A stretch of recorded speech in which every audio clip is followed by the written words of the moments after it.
Good evening class. Good evening good evening. बाकी आधा उस पे लाइव चला गया है, स्टैटिक जीके वाले पे, वो लाइव नहीं है वो। Good evening.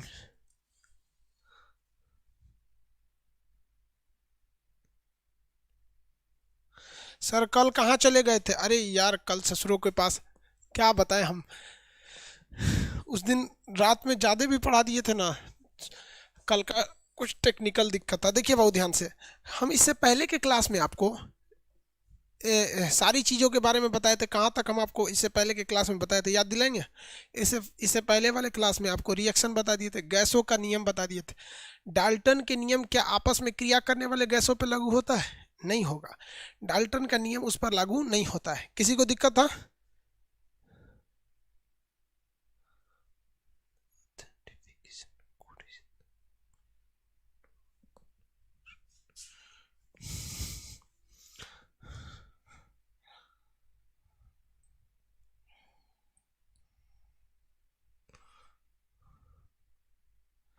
अरे भाई ये क्या क्या आप लोग लिख के भेजते हैं जी।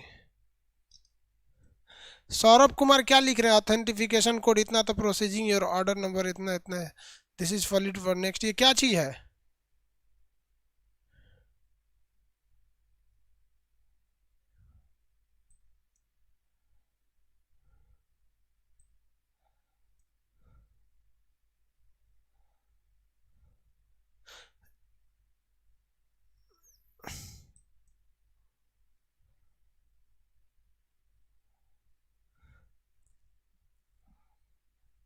गलती से चला गया, कोई बात नहीं, अभी हम आपको ब्लॉक करने वाले थे। देखिए बाबू, आप लोगों का जो अप्लीके वो था, स्टैटिक जीके का पोर्शन मिल चुका है। स्टैटिक जीके में कुल 17 क्लास होंगी, अभी आपको 14 क्लास दे दिया गया है। बाकी के बचे 17 क्लास, 3 क्लास और वो कल दे दिए जाएंगे आपको। एक ही दिन में तो 14 देख नहीं लेंगे आप लोग। 14 क्लास तो वो दे दिया गया। और पीरियोडिक टेबल का आपको नहीं मिला है, तो पीरियोडिक टेबल और ऑक्सीडेशन रिडक्शन ये एक ही में इस चीज़ को हम आपको पढ़ाएंगे। तो उसका हम आपको जैसे दे देंगे तब पढ़ाएंगे, उसको लास्ट में पढ़ाएंगे। जैसे फिजिक्स में कैसे कर दिए मेटल वगैरह, उस एसआई यूनिट लास्ट में पढ़ाएंगे। अब बहुत इंपॉर्टेंट चैप्टर आज हम लोग देखते हैं। हम लोग मेटलर्जी, धातु कर्म देखते हैं। अयस्क क्या होता है, मिश्र धातु क्या होते हैं, सब इसका कैसे कैसे निर्माण किया जाता है, इस सब के बारे में हम लोग समझते हैं। तो सबसे पहले देखते हैं हम लोग किसी दो चीज़ों को अलग करने की क्रिया, दो चीज़ों को सेपरेट करने की क्रिया। तो बहुत दो चीज़ों को सेपरेट करने की काफ़ी अच्छी कई सारी क्रियाएं होती हैं सब। जैसे मान के चलिए दो चीज़ें आपस में अगर घुलने वाली नहीं है तो आराम से सेपरेट कर देंगे। देखिए मान के चलिए एक बालू है और एक पानी है।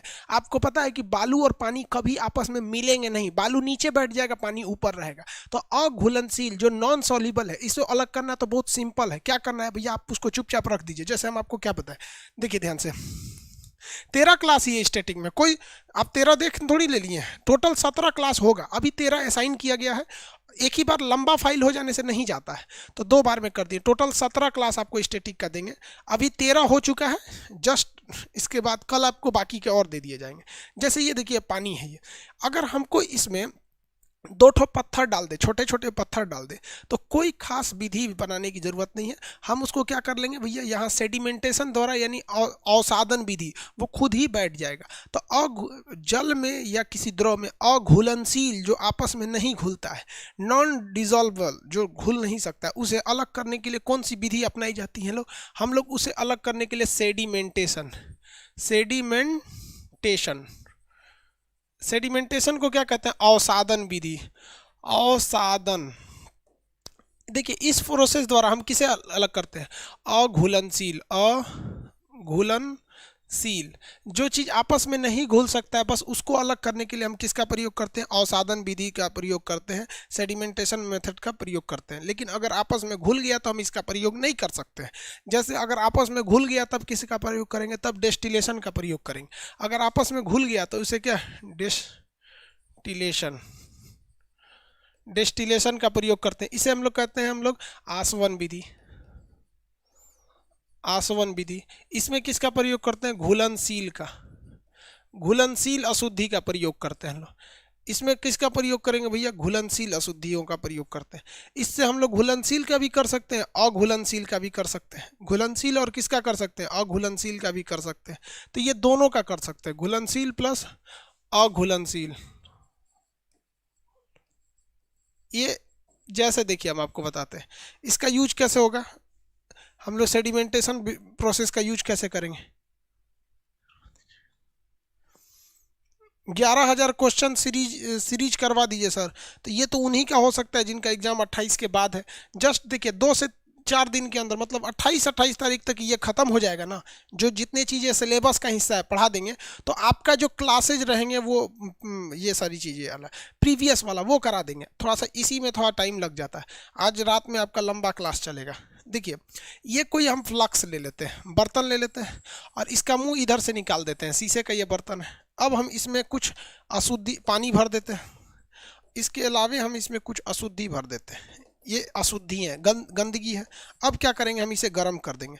जब हम इसे गर्म करते हैं तो ये इस रास्ते से आएगा, लेकिन ये यहाँ से भाप बनकर उड़ जाएगा। इसलिए हम यहाँ पर ना एक तो ठंडा कपड़ा बांध देते हैं। ठंडा कपड़ा को हम लोग कहते हैं कंडेंसर। ठंडा कपड़ा को क्या कहेंगे? कंडेंसर। रबड़ बांध दीजिए या ठंडा कपड़ा बांध दीजिए। तो जब ये गर्म करेंगे ना, तो जो पानी है वो 100 डिग्री सेल्सियस पे भाप बनकर आएगा और यहाँ जब निकलने, ये ठंडा होने के बाद यहाँ पे इकट्ठा हो जाएगा। तो इससे हम कर सकते हैं, अशुद्धि एक और हो जाएगी, लेकिन ये इस साइड में हो जाएगा।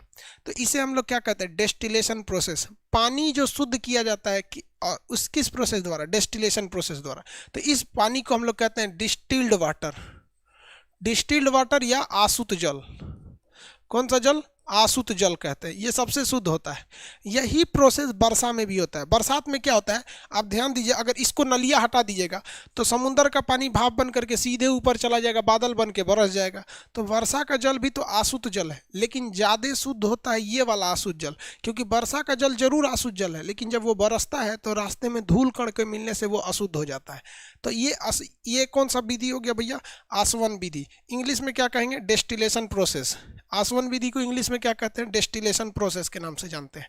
लेकिन एक बात बताइए, मान के चलिए कि कोई ऐसी अशुद्धि है जो दोनों का जो बॉइलिंग पॉइंट है, यानी खौलने वाला बिंदु है, वो लगभग सेम है।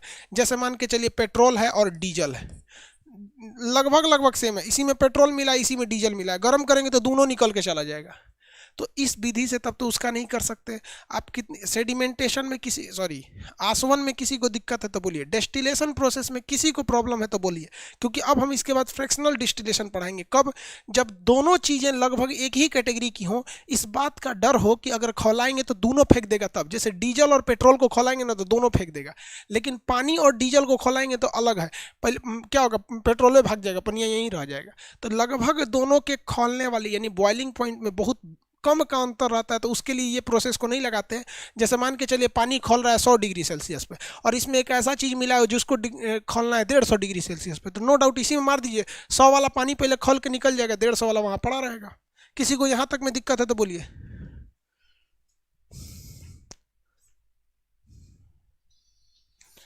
कोई दिक्कत नहीं, आगे बढ़ जाए।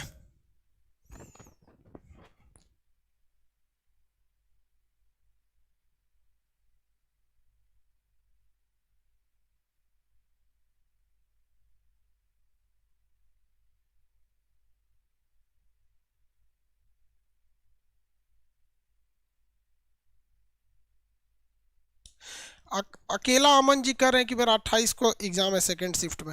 भाई जिनका जिनका एग्जाम है, स्टैटिक जी के जो है ना, नॉर्मल चीज़ें उसको पढ़ना है यहाँ पर।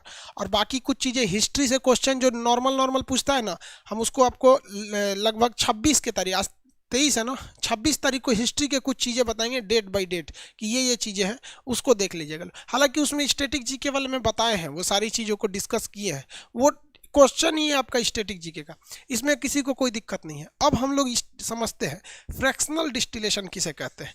ये तो भैया समझ में आ गया कि भाई सेडिमेंटेशन का तो यूज आप लोग 75 जगह घर पे किए होंगे लोग। देखिए फ्रैक्शनल डिस्टिलेशन का यूज कब किया जाता है? एक तो बड़ा सा हम लोग क्या लेते हैं, गर्म करने के लिए ले लेते हैं पदार्थ को, और इसमें कई स्टेप बना देते हैं। क्या करते हैं? कई स्टेप बना देते हैं।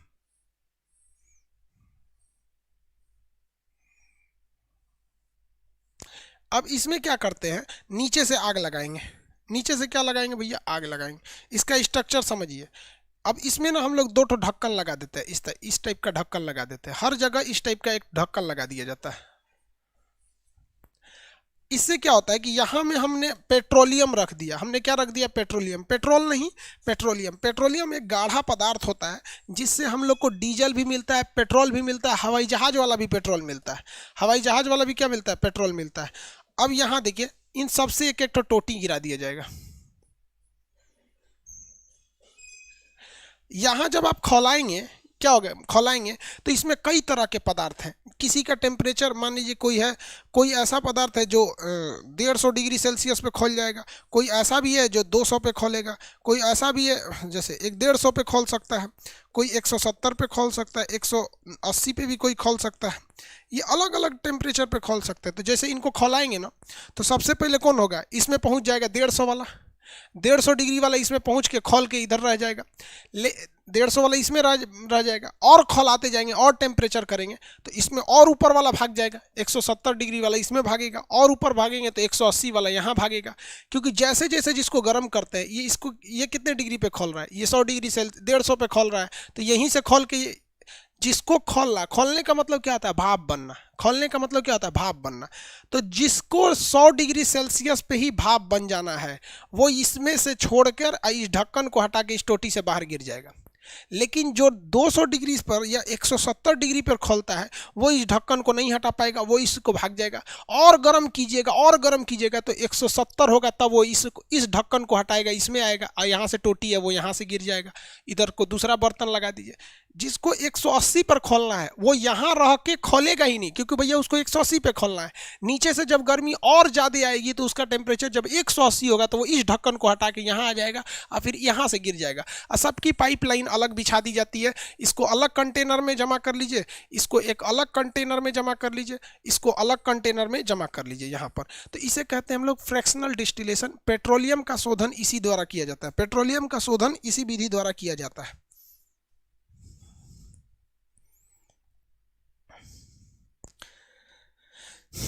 सर मेरा पेमेंट 2 बार हो गया। ले भाई 2 बार काहे लिए कर दिया रे तुम? मोबाइल नंबर कमेंट करके भेज दो, कमेंट कर दो यहाँ मोबाइल नंबर तुमको, मोबाइल नंबर पेमेंट आईडी को क्या नाम था, कौन अमन करके।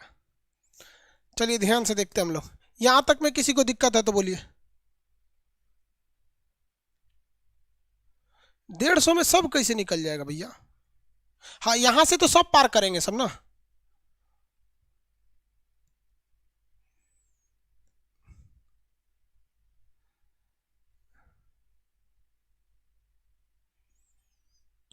इस प्रोसेस का नाम क्या है? प्रभाजी आसवन।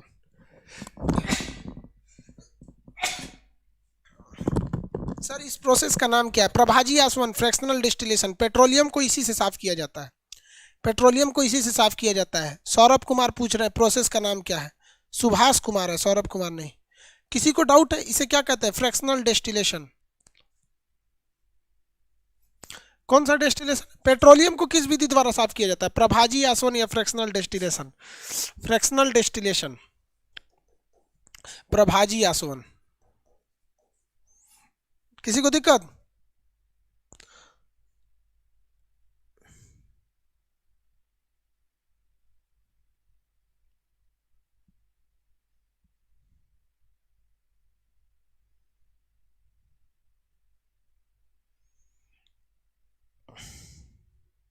किसी को कोई दिक्कत नहीं?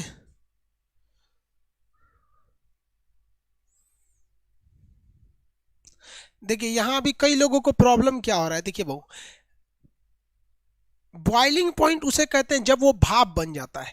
इधर से तभी निकलेगा जब वो भाप बनेगा तब, अदरवाइज में नहीं निकलेगा, अदरवाइज में इधर से नहीं निकलेगा। समझ में आ रहा है? चलो भाई देखो, जब आप इसको खौलाएं सबसे पहले जो भाप बनेगा वो इस ढक्कन, देखिए जाएंगे तो इसमें सब के सब जाएंगे, सब के सब, लेकिन जो भाप बन गया वो यहीं से निकल जाएगा क्योंकि यहाँ निकलने का रास्ता है। इसको जानबूझ के थोड़ा उठाया गया और खौलाएंगे तो बाकी सब इसमें पहुंचेगा, जो इसको 170 वाला इसमें, 180 वाला इसमें। अलग अलग टेम्परेचर से क्या होता है, अलग अलग निकलते हैं। जैसे पेट्रोलियम से पेट्रोलियम निकलेगा, डीजल निकलेगा, एरोप्लेन का तेल निकलेगा, सबका अलग अलग निकलेगा। समझ में आ रहा है कि नहीं आ रहा है? किसी को कोई दिक्कत है तो बोलिए। किसी को कोई दिक्कत नहीं? 100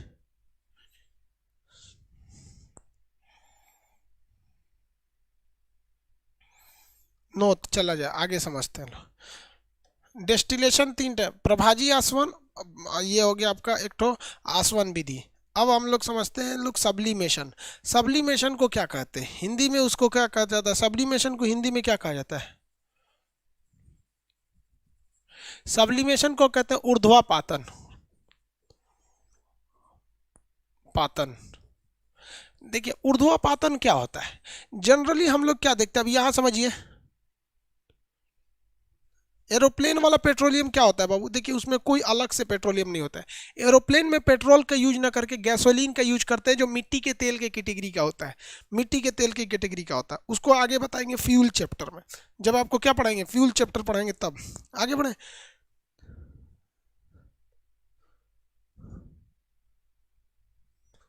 पुष्पा कुमारी कह रही है कि सर फ्लिपकार्ट पे 202 रुपया का बुक मिल रहा है।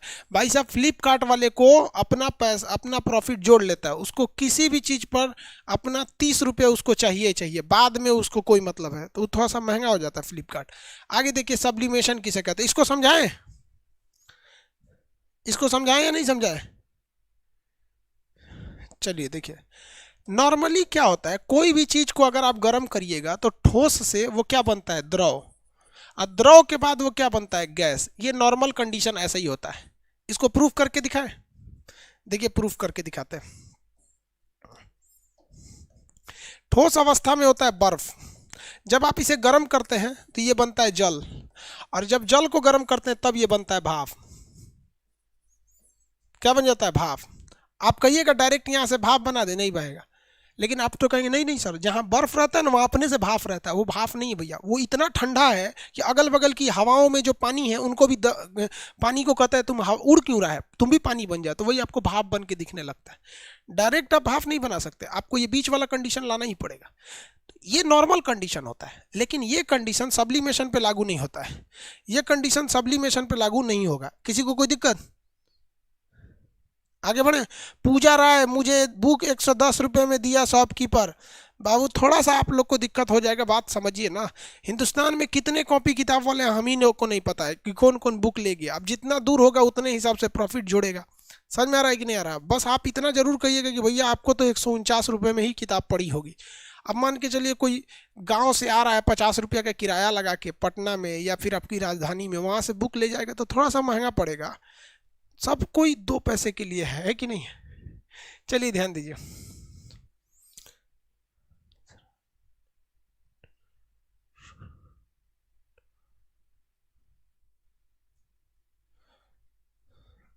आगे देखते हैं। आपने कपूर देखे हैं? कपूर पूजा पाठ होती है, पंडित जी लोग पूजा जब कराते हैं तो कपूर जलवा लेते हैं। कपूर, आप जब कपूर को गर्म करते हैं ना, तो किसी ने कपूर को मोमबत्ती की तरफ बहते हुए देखा है? क्या किसी ने कपूर को मोम की तरफ पिघलते हुए देखा है? किसी ने भी कपूर को मोम की तरफ पिघलते हुए किसी ने देखा है? हाँ या ना बताइए तो, कोई देखा है?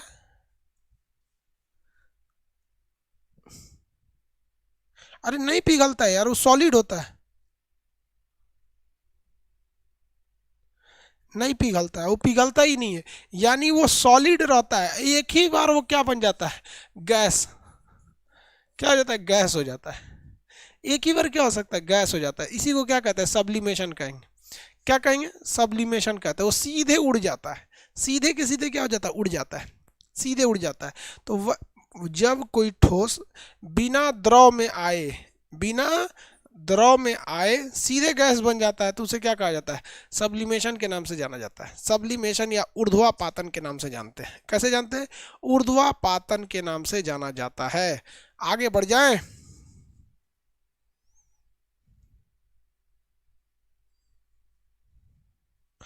रोज, रोज गलाते हैं। अच्छा, रोज पूजा पाठ करते हैं, अच्छी बात है भाई, पूजा पाठ करते रहिए। इंसान को गलत कामों से, पूजा पाठ, भगवान की पूजा अर्चना, नमाज, कुरान, ईसा मसीह, सब जो जो धर्म के हैं आप लोग करते रहिए, हल्का फुल्का करते रहिए। इन्हें कि दिन रात उसी में घुसे रहे, पढ़ाई भी करते रहिए। यहाँ तक हो गया। अब सबसे इंपॉर्टेंट चीज़ आता है मेटलर्जी। क्या है भैया, मेटलर्जी, धातु कर्म। धातु कर्म, धातु कर्म, इसको कहते हैं मेटलर्जी। मेटलर्जी या धातु कर्म क्या होता है? ये क्या चीज है भैया धातु कर्म?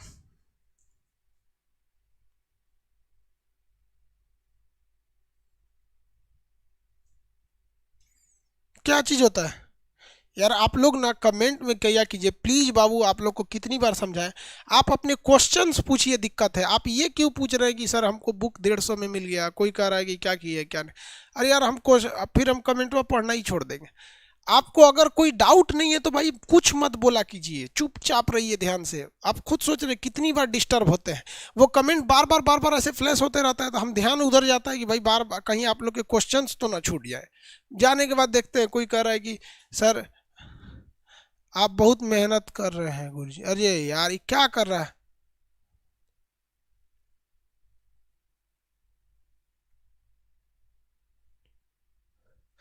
ये कह रहे हैं कि सर आप बोलते हैं कि आपको टेक्निकल टेक्नोलॉजी का ज्ञान नहीं है। भाई साहब हमको दुनिया के उस हर चीज का हमको नॉलेज है जो हमारे लिए जरूरी है। हम फेसबुक भी जानते हैं लेकिन उतना ही जितना हमारे लिए ज़रूरी है। दुनिया का हम हर चीज़ जानना चाहते हैं जो हमारे लिए ज़रूरी है। जब हम क्लास 5 में पढ़ते थे ना तो पहली बार टाका लगाए थे मरीज को, पहली बार। तो देखो हमको कोई किसी चीज़ में हमको स्पेशलिस्ट नहीं बनना है, हम हर चीज़ के जनरलिस्ट बनना चाहते हैं। अब क्वेश्चन देखिए, मेटलर्जी या धातु कर्म किसे कहते हैं? हमको मेटल चाहिए, धातु चाहिए, लेकिन समस्या ये है कि हमें मेटल मिलता ही नहीं। जमीन के नीचे से लोहा मिलेगा ही नहीं, लोहा नहीं मिलता। आपको पता है लोहा कैसे मिलता है? जमीन के नीचे जिस तरह से मिट्टी रहती है, लाल बालू देखें, लाल बालू उसी तरह बालू के पत्थर की तरह रहेगा और उसको पत्थर की तरह जंग खाया हुआ रहेगा। उसको खोला खोला के उसमें से क्या निकालना पड़ता है? लोहा निकालना पड़ता है, बड़ी मुश्किल से निकलता है।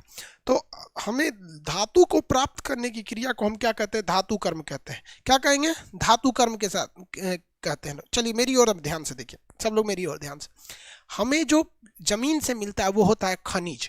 हमें जमीन से क्या मिलता है? खनिज मिलता है, खनिज मिलता है। अब ये जो खनिज होते हैं ये सोच रहे कुछ अच्छे भी होते हैं कुछ खराब भी होते हैं। ये सारे के सारे खनिज उतने अच्छे नहीं होते, सारे के सारे खनिज उससे अच्छे नहीं होते। इनमें से वैसे खनिज जिनमें धातु की मात्रा ज़्यादा रहती है उन्हें हम लोग कहते हैं अयस्क या ओर कहते हैं। अयस्क या ओर कहा जाता है, ओर। इसमें से कुछ ही खनिज अयस्क होते हैं। जैसे आप जितने के जितने स्टूडेंट हैं वो सारे के सारे स्टूडेंट खनिज हैं, लेकिन इन स्टूडेंट्स में कुछ ऐसे स्टूडेंट होंगे जो एग्ज़ाम पास करेंगे, पीटी का एग्ज़ाम, तो उन्हें हम कहेंगे अयस्क है, यानी ये काम लायक है। और इसमें से कुछ का ही क्या होगा? रिजल्ट होगा, तो उन्हें कहेंगे कि नहीं यही है धातु, ओरिजिनल यही है, ओरिजिनल यही है, पीटी मेंस जॉब। तो जमीन के नीचे से मिलने वाली वैसी चीज़ें जो हमारे किसी न किसी काम आ सकती हैं उन्हें हम खनिज के नाम से जानते हैं। खनिज में से ऐसे खनिज जिनमें धातु यानी मेटल की मात्रा ज़्यादा रहती है उन खनिजों को हम क्या कहते हैं? अयस्क कहते हैं।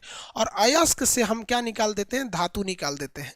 इसके बीच जो प्रोसेस होता है, अयस्क से धातु प्राप्त करने का जो प्रोसेस होता है, इसी प्रोसेस को हम मेटलर्जी या धातु कर्म कहते हैं। इसके बीच में कई प्रोसेस करने पड़ते हैं। ऐसा नहीं है कि आपको यहाँ से मान के चलिए हेमेटाइट मिल गया या सीडेराइट मिल गया, मैग्नेटाइट मिल गया, उससे तुरंत लोहा बना देंगे, नहीं बनेगा।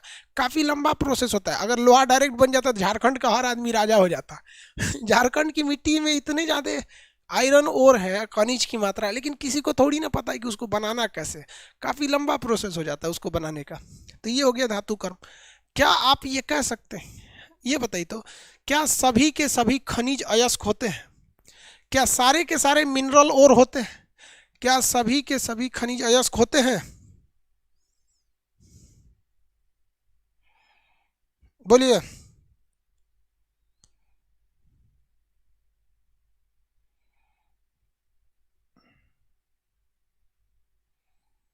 नहीं होते, नहीं होते हैं।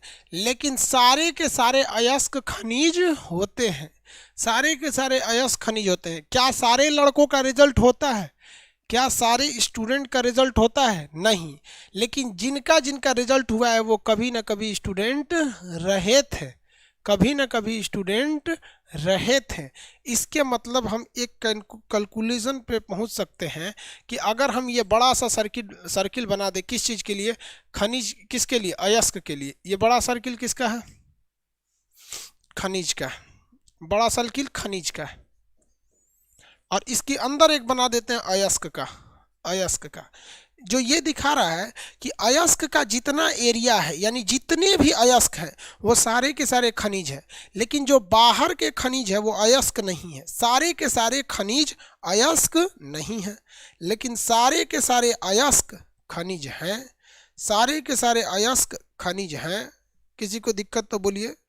सारे के सारे अयस्क खनिज हैं। किसी को कोई दिक्कत नहीं?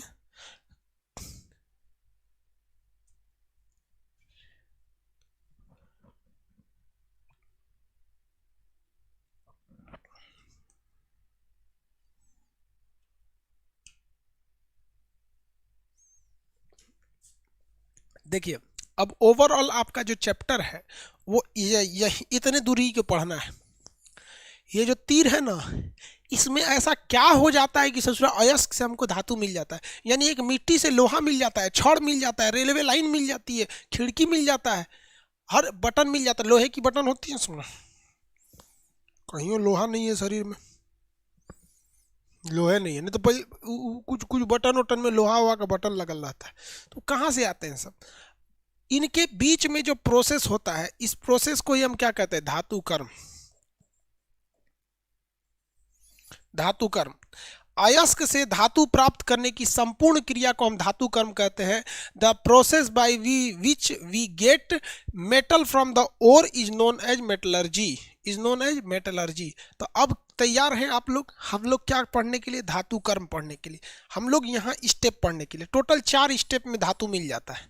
कितने स्टेप में? 4 स्टेप में मिल जाता है। सबसे पहले धातु अयस्क का सांद्रण करते हैं, फिर अयस्क का भंजन करते हैं, अब भंजन के बाद फिर हम लोग कहते हैं निस्तापन करते हैं, और निस्तापन के बाद हम धातु शोधन करते हैं। धातु जब शोधित हो जाता है तो हमको मिल जाता है शुद्ध धातु।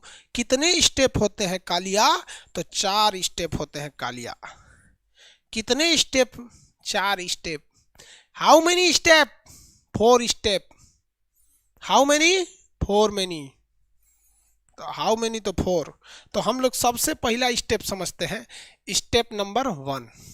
इसे कहते हैं अयस्क का सांद्रण। अयस्क, अयस्क यानी ओर का सांद्रण, कंसंट्रेशन ऑफ ओर, सांद्रण, अयस्क का सांद्रण। ये चैप्टर नंबर, ये स्टेप नंबर 1 है। स्टेप नंबर 2 कहते हैं भंजन, रोस्टिंग। भर्जन, भर्जन यानी रोस्टिंग। रोस्ट कर दीजिए। क्या कर दीजिए? रोस्ट कर दीजिए। आजकल देखते हैं ना, रोस्टिंग हो जाता है। रोस्टिंग के लिए कुछ कुछ लोग बहुत फेमस हैं, जैसे नवीन निगम करके हैं, कैरी मिनाटी हैं, रोस्टिंग के लिए बहुत सारे हैं। रोस्टिंग करता है सब, किसी किसी का क्या कर देता है? रोस्टिंग करता है सब।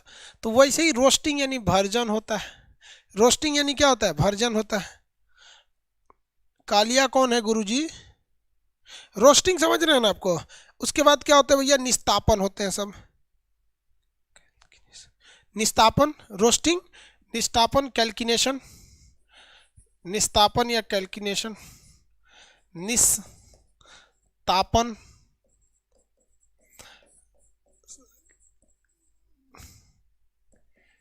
नेशन, निस्तापन हो गया। इसके बाद क्या हो गया? धातु शोधन। धातु शोधन, धातु शोधन यानी धातु को साफ करना, मेटल क्लीनिंग। धातु शोधन हो गया। ये 4 स्टेप कीजिएगा, आपको धड़ाक से लोहा मिल जाएगा। तांबा निकालना चाहेंगे तो तांबा निकल जाएगा, कुछ भी चाहेंगे निकल जाएगा। देखिए धातु अयस्क शोधन, देखिए आप ध्यान से समझिए। यहाँ पे इसमें क्या होता है, ध्यान दीजिएगा। इसमें अयस्क का सांद्रण किया जाता है, मतलब अयस्क की गंदगी दूर करना। जो जमीन से निकला हुआ है या जो खदान से निकला हुआ है, उसमें धूल है, बालू है, कण है, तो उन गंदगियों को दूर करना। क्या करना? उन गंदगियों को दूर करना। हम क्या कहते हैं जब उन गंदगियों को दूर किया जाता है? तो उसे कहा जाता है अयस्क का सांद्रण। अयस्क को शुद्ध करना, शुद्ध करना, अयस्क को शुद्ध करना। लेकिन हम तो धातु चाहिए ना भैया, अयस्क गंदा हो या अच्छा हो, और से हमको क्या मतलब है? अब इसकी कई प्रोसेस होते हैं। क्या होते हैं? कई प्रोसेस। एक होता है, आप देखेंगे तो एक हाथ से प्रोसेस होता है, बाई हैंड। जैसे मान लीजिए ऐसे धातु निकला, उसमें मिट्टी के बड़े बड़े टुकड़े हैं तो आदमी साइड कर देता है, हटो मिट्टी हटाओ, यहाँ पर चाल देता है, इसे लेके चाल सकते हैं, ये भी हो सकता है।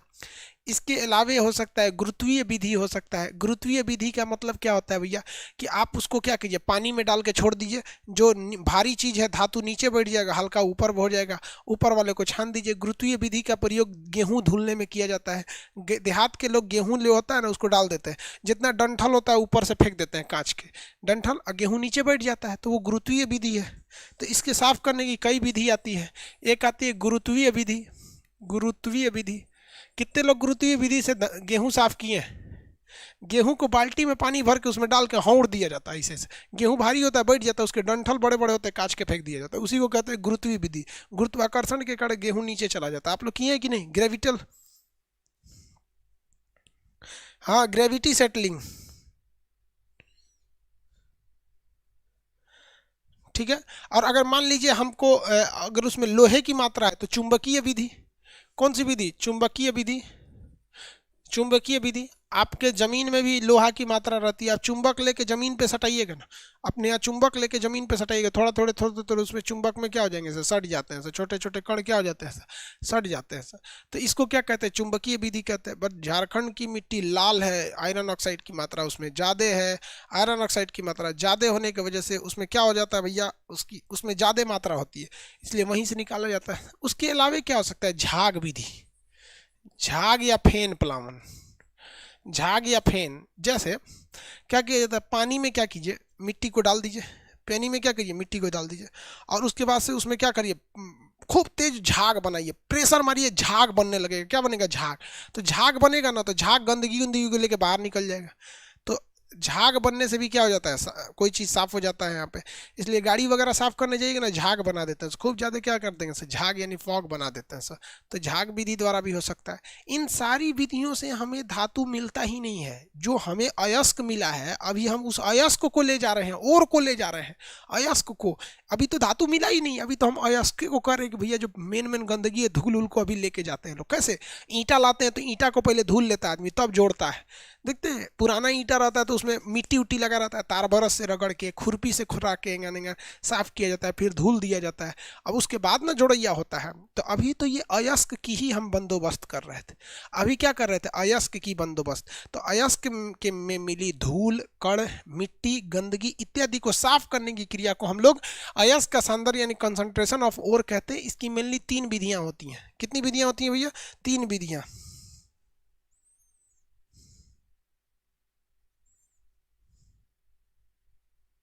किसी को दिक्कत?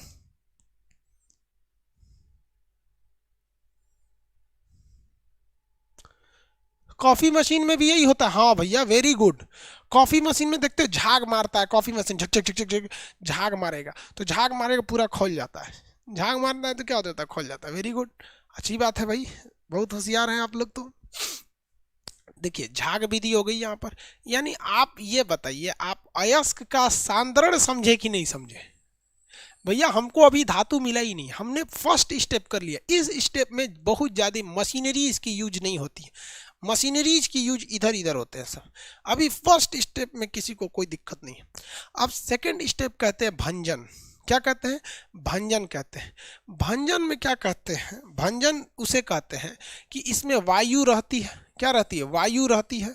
और वस्तु को क्या किया जाता है? गर्म किया जाता है। वस्तु को बहुत ज़्यादा गर्म किया जाता है, लेकिन उसको गलनांक नहीं, उसे गलने नहीं दिया जाता है, उसे गलने नहीं दिया जाता है, तड़पाया जाता है।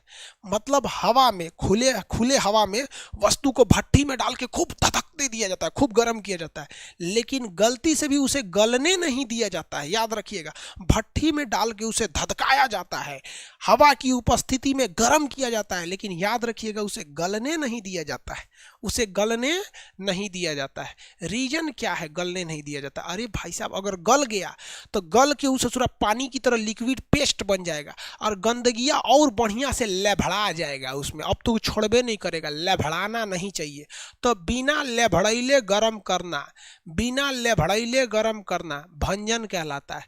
भंजन यानी रोस्टिंग में हवा का रहना जरूरी है और गर्म करना जरूरी है, लेकिन याद रखना चाहिए गलना नहीं चाहिए। लाल हो जाए, लाल हो जाए, लेकिन पानी की तरह गले नहीं।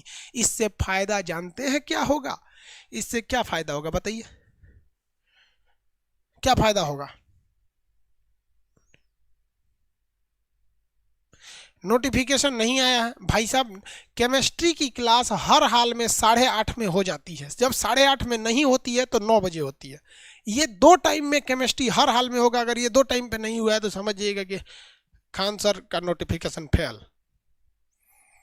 समझ आ गया? हर हाल में आपको भाई एक बात बताओ, केमिस्ट्री का क्लास 8:30 से 9 के बीच में हो जाता है कि नहीं? तो हो ही जाता है, 8:30 में होगा नहीं तो 9 में होगा। केमिस्ट्री में कोई दिक्कत नहीं आती है, और रात को 12-1 बजे तक चलेगा। इसमें केमिस्ट्री वालों को तो डेली बताते हैं हम। हाँ वेरी गुड, लोहार पीटता है, वेरी गुड वेरी गुड। देखो समझ गया sir. Saurabh Gupta ji very good. देखिए इसमें क्या होता है ना कि अगर मान के चलिए कोई लोहा का टुकड़ा है, उसको गर्म कर दिए, एकदम लाल कर दिए ना, तो लोहे की जो बाहरी परत है, वो चटचटा के इसे निकल जाएगा। और उसको धके थूर थार दीजिएगा तो बाहरी परत निकल गया। बाहरी परत क्या हो गया है? निकल गया है। बाहरी परत निकल गया है। अब क्या किया जाता है? निस्तापन में। अब क्या किया जाता है? निस्तापन में। इसमें वायु की बहुत सीमित मात्रा रहती है, इसलिए हम कट पीट कर देते हैं। हवा ना के बराबर रहती है। हवा क्या होती है? ना के बराबर। और इसे क्या किया जाता है? गर्म किया जाता है। कहाँ किया जाता है? गर्म किया जाता है। और गलनांक तक ले जाके गर्म किया जाता है, एकदम पिघला दिया जाता है। क्या किया जाता है? इसमें भी पिघलाया नहीं जाता, याद रखना भैया, इसमें भी पिघलाया नहीं जाना है।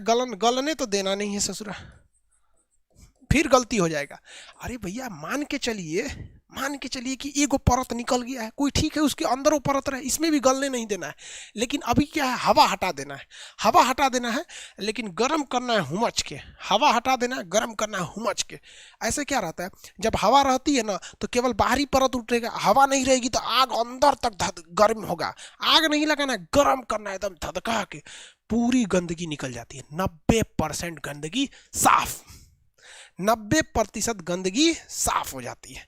लेकिन अभी भी 10% है, अभी भी क्या है? 10%। अब हमको इस बात का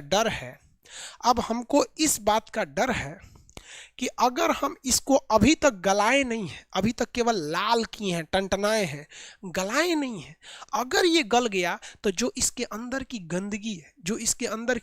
गंदगी है, वो गंदगी इसी में लेभड़ा के और हमेशा के लिए लोहे का रूप ले लेगी और अंदर से लोहे को कमजोर कर देगी। तो हमें गलाने से पहले एक चीज का ध्यान रखना है कि ये जो गलेगा तो इसकी गंदगी को बाहर कौन निकालेगा, इसी की गंदगी को बाहर कौन निकालेगा? भैया ये तो सबसे बड़ा दिक्कत। अब बताइए अब क्या करना चाहिए?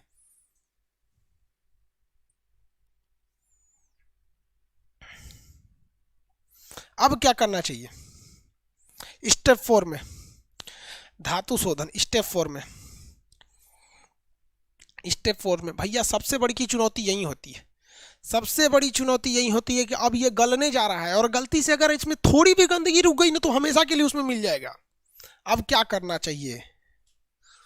गर्म करना चाहिए। खाली गर्म करेगा बउआ? धातु शोधन में क्या करना चाहिए भैया? इसमें करेंगे क्या हम धातु शोधन में? कुछ आपको आइडिया? वाटर में डाल देना चाहिए, तो कोई उपाय थोड़ी है। पानी में डालेंगे तो अंदर की गंदगी तो अंदर ही रहेगी, लोहे की तरह हो चुका है। अब हम इसमें क्या करेंगे? मैग्नेट? नहीं नहीं नहीं नहीं नहीं नहीं। अब हम इसमें मिलाएंगे फ्लक्स। क्या मिला देंगे? फ्लक्स। फ्लक्स एक ऐसा पदार्थ होता है जो बाहर से मिला दिया जाता है। फ्लक्स एक ऐसा पदार्थ होता है जो बाहर से मिला दिया जाता है, और ये क्या करता है? अयस्क की अशुद्धि को दूर करने के लिए इसको मिला दिया जाता है। ये एक ऐसा पदार्थ होता है फ्लक्स जो इसी लोहे के साथ गल जाएगा, इसलिए इसे कहते हैं गालक। इसे क्या कहते हैं? गालक। अब हम गालक होता है फ्लक्स, और गालक मिलाकर पिघलाना। देखिए भैया फ्लक्स एक ऐसा चीज होता है, अगर आप इसमें किसी चीज को पिघला रहे हैं और उसमें फ्लक्स डाल के पिघलाएंगे ना, तो वो लोहा को, तांबा को, जितने धातु है उनको अलग कर देगा। ये लोहा से नहीं टच होता है फ्लक्स, गंदगी से जाके सट जाता है। गंदगी से क्या हो जाता है? जाके सट जाता है। तो ले भैया, जो गला हुआ लोहा था वो साइड हो गया, जो गंदगी लोहा में चिपके थे सकीना चाचा आपके साथ हुए रहेंगे, उनको सटा लिया। आओ बाबू, बाबू आओ, हम भी चाचा हैं तुम्हारे, आओ आओ आओ आओ, हमारा नाम फ्लक्स है, फ्लक्स आओ, हम गालक हैं, हमारे साथ सट जाओ। और आप आराम से ही गालक को पकड़ के फेंक दीजिएगा। जा, गालक को पकड़ के फेंक दीजिएगा, गालक को पकड़ के क्या कर दीजिएगा, फेंक दीजिएगा। किसी को दिक्कत है तो बोलिए, गालक को पकड़ के फेंक दीजिएगा। तो ये बाहर से जानबूझ के अशुद्धि मिलाई गई। किसी को दिक्कत बोलिए गालक में, गालक में किसी को दिक्कत है तो बोलिए। अरे स्लैग अलग चीज होता है जी, गालक अलग चीज है, स्लैग ये स्लैग अलग चीज होता है यार, गालक अलग चीज होती है।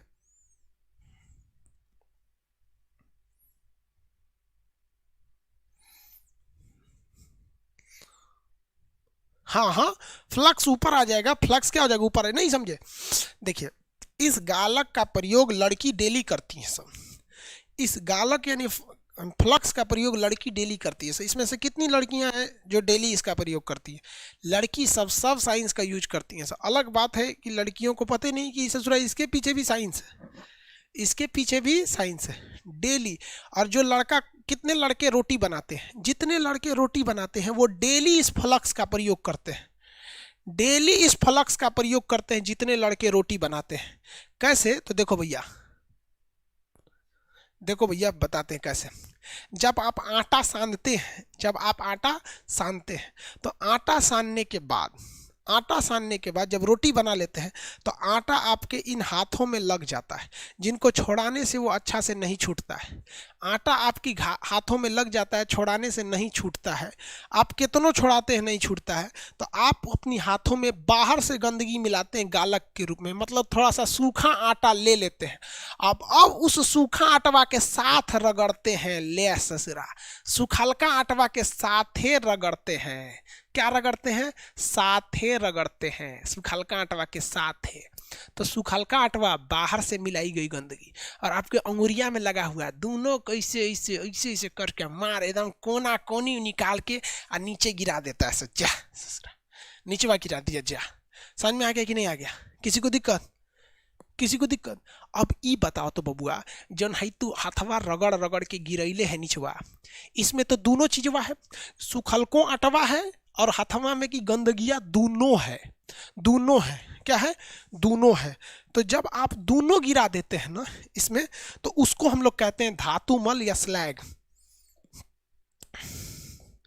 धातुमल, धातुमल इसको कहा जाता है स्लैग। ये क्या चीज होता है? तो भैया इसमें होता है मैट्रिक्स।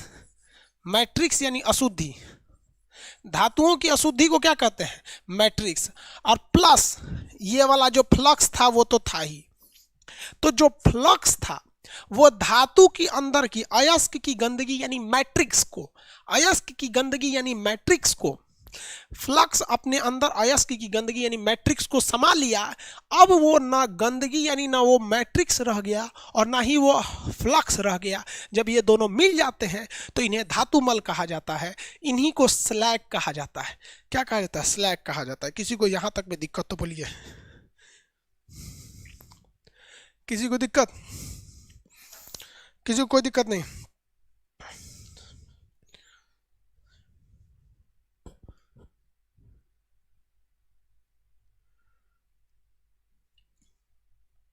नो सर, कोई दिक्कत नहीं। कहेगा अयस्कों में उपस्थित गंदगी को हम क्या कहते हैं? तो उस गंदगी को हम गैंग कहते हैं या मैट्रिक्स कहते हैं या अशुद्धि कहते हैं। इन अशुद्धियों को बाहर घसीट के निकालने के लिए बाहर से मिलाया गया पदार्थ क्या कहलाता है? फ्लक्स कहलाता है। जब हम इन दोनों कचड़वा को मिला देते हैं तो उन्हें क्या कहते हैं? धातुमल। धातुमल माने पूरा मल है, एकदम फालतू है, धातुमल है। क्या है भैया? धातुमल। बोलिए, किसी को दिक्कत तो?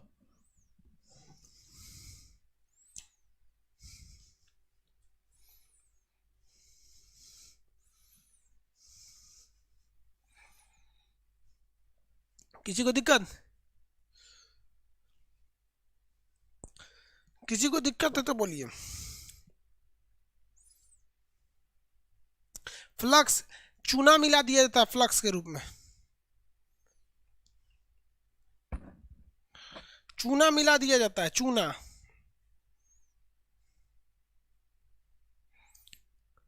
देखिए भैया, नहीं समझा लोग, एग्जाम्पल के हिसाब से चौथा स्टेज समझा देते। देखिए, अक्सर जो गंदगी होती है वो बालू या मिट्टी के रूप में होती है। अक्सर जो गंदगी होती है वो बालू या मिट्टी के रूप में होती है। इसे हम SiO2 यानी बालू कहते हैं। SiO2 या बालू कहते हैं, ठीक है। SiO2 ये बालू या मिट्टी के रूप में अक्सर गंदगी होती है। इसको निकालने के लिए हम फ्लक्स मिलाते हैं चूना के रूप में। CaO क्या करते हैं, चूना के रूप में मिला देते हैं। ये तो ये हो गया फ्लक्स हो गया यहाँ पे। अब जब हम इनको आपस में मिला देते हैं तो अब ये दोनों मिल जाएंगे। ये हो गया फ्लक्स, ये हो गया गैंग। अब जब ये मिल जाते हैं तो ये हो जाते हैं SiCaO3। SiCaO3 हो गया calcium silicate. Calcium silicate, calcium silicate ये 75 बार पूछेगा। कैल्शियम सिलिकेट क्या है, धातु मल है। कैल्शियम सिलिकेट क्या है, धातु मल, ये बाहर निकल जाएगा। ये कैल्शियम सिलिकेट लोहा से टच नहीं होगा, बाहर निकल जाएगा। लोहा बन गया। लोहा क्या हो गया, बन गया। किसी को दिक्कत, लोहा बन गया। सबसे जरूरी क्या था, स्टेप 4। कोई जरूरी नहीं था यार स्टेप 4, स्टेप 4 भी जरूरी नहीं था। स्टेप 4 में बस ये ध्यान दिया गया, गलाने से पहले हम उसमें बाहर से क्या मिला देते हैं, फ्लक्स। गलाने से पहले हम बाहर से फ्लक्स मिला देते हैं। तो बाहर से मिलाई गई जानबूझ के अशुद्धि जो मिलाते हैं उसे क्या कहते हैं, फ्लक्स कहते हैं।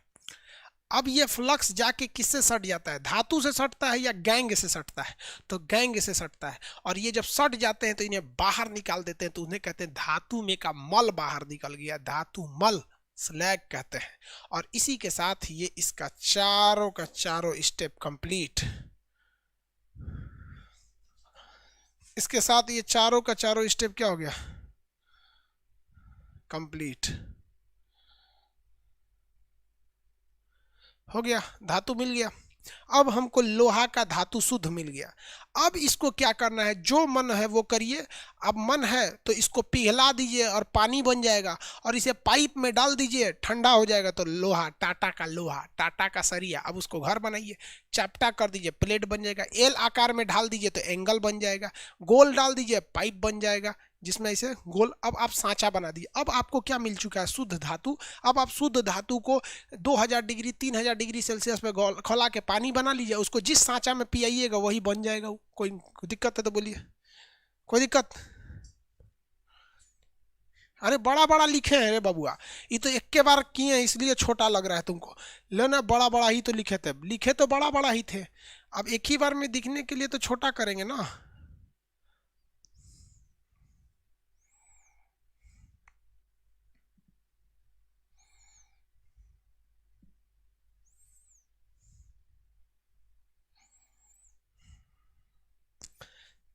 स्टेप 4 अच्छे से ध्यान रखिएगा, नहीं तो फिर आपको क्या होगा, दिक्कत होगा, नहीं तो दिक्कत होगा। अब आप सब लोग का एक काम है, फटाफट कोई कॉपी निकालिए, चारों स्टेप लिखिए फटाफट। कॉपी निकालिए और चारों स्टेप लिख के देखिए 1 मिनट के अंदर। चारों स्टेप धातु कर्म की, धातु कर्म के चारों स्टेप लिखिए। Metallurgy chapter complete, metallurgy chapter complete, जल्दी लिखिए। मोनी भारती फिर चालू हो गई, वो कोनो लड़का है।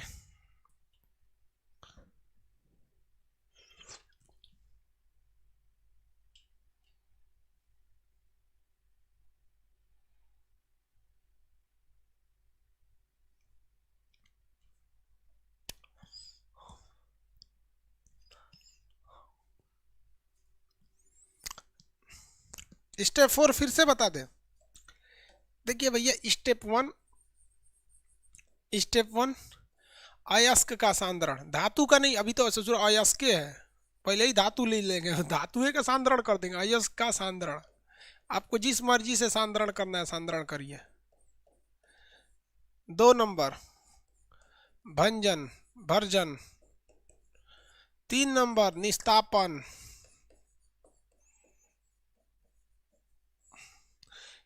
स्टेप संख्या 4 इसमें क्या मिलाएंगे, धातु शोधन। धातु को शोधन करना है, धातु शोधन। धातु शोधन कैसे होगा भैया, तो आपको क्या मिलाना पड़ेगा, फ्लक्स मिलाना पड़ेगा। क्या मिलाना पड़ेगा, फ्लक्स मिलाना पड़ेगा। फ्लक्स क्या करता है भैया, ये किसको उठा ले आता है, गैंग को उठा लाता है। और ये गैंग और फ्लक्स जब मिल जाते हैं तो इन्हें हम क्या कहते हैं, इन दोनों कचड़वा को क्या कहते हैं, स्लैग कहते हैं। स्लैग, स्लैग यानी धातु मल कहते हैं। क्या कहते हैं, धातु मल। अब जब धातु मल हट गया तो क्या बच गया, धातु बच गया। धातु मल हट गया तो क्या बच गया, धातु। फ्लक्स के रूप में हम लोग बाहर से क्या मिलाते हैं, चूना पत्थर CaO। और गैंग यानी गंदगी के रूप में क्या होता है, बालू यानी SI। इसको मिला देते हैं तो क्या हो जाता है, silicon oxide SiCaO3। Calcium silicate क्या हो जाता है, कैल्शियम सिलिकेट। स्लैग है ना, स्लैग, स्लैग है, स्लैग टी नहीं है, स्लैग है। स्टेप 4 समझ में आ गया, नहीं समझा, नहीं समझ में? कितने लोग नहीं समझे, बोलिए दोबारा समझाते हैं। कितने लोग स्टेप 4 को नहीं समझे, कितने लोग नहीं समझे, बोलिए दोबारा समझाते हैं।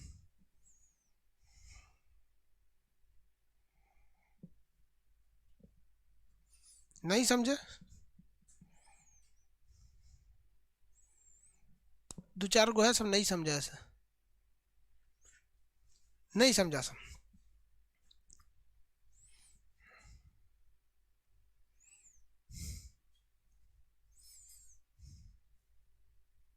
क्रिस्टल क्लियर भी कुछ कुछ समझ गया सा, कुछ कुछ को है सब ना, उन सबको पढ़िया के बीचवा बीचवा में किसी की याद आती होगी, दोबारा समझो। समझाते हैं, कैसे समझाएं यार, कुछ अच्छा एग्जाम्पल मिल जाता ना, दैनिक जीवन का एग्जाम्पल तो समझा देते। रुकिए समझाते हैं अच्छा से।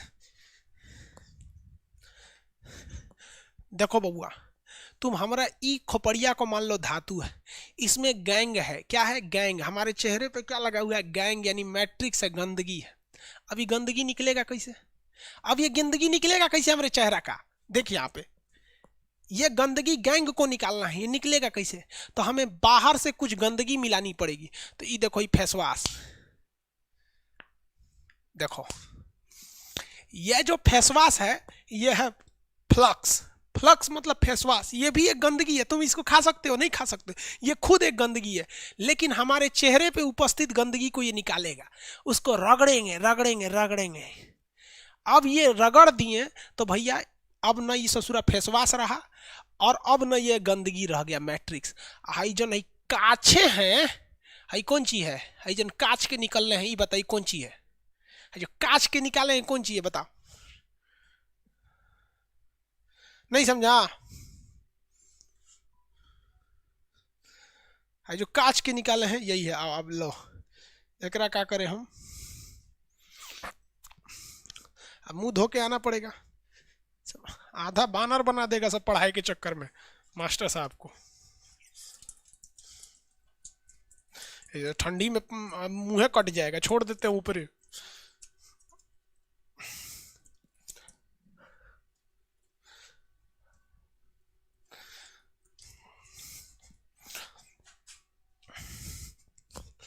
समझ में आ गया, बहुत भयानक ठंडा है जी।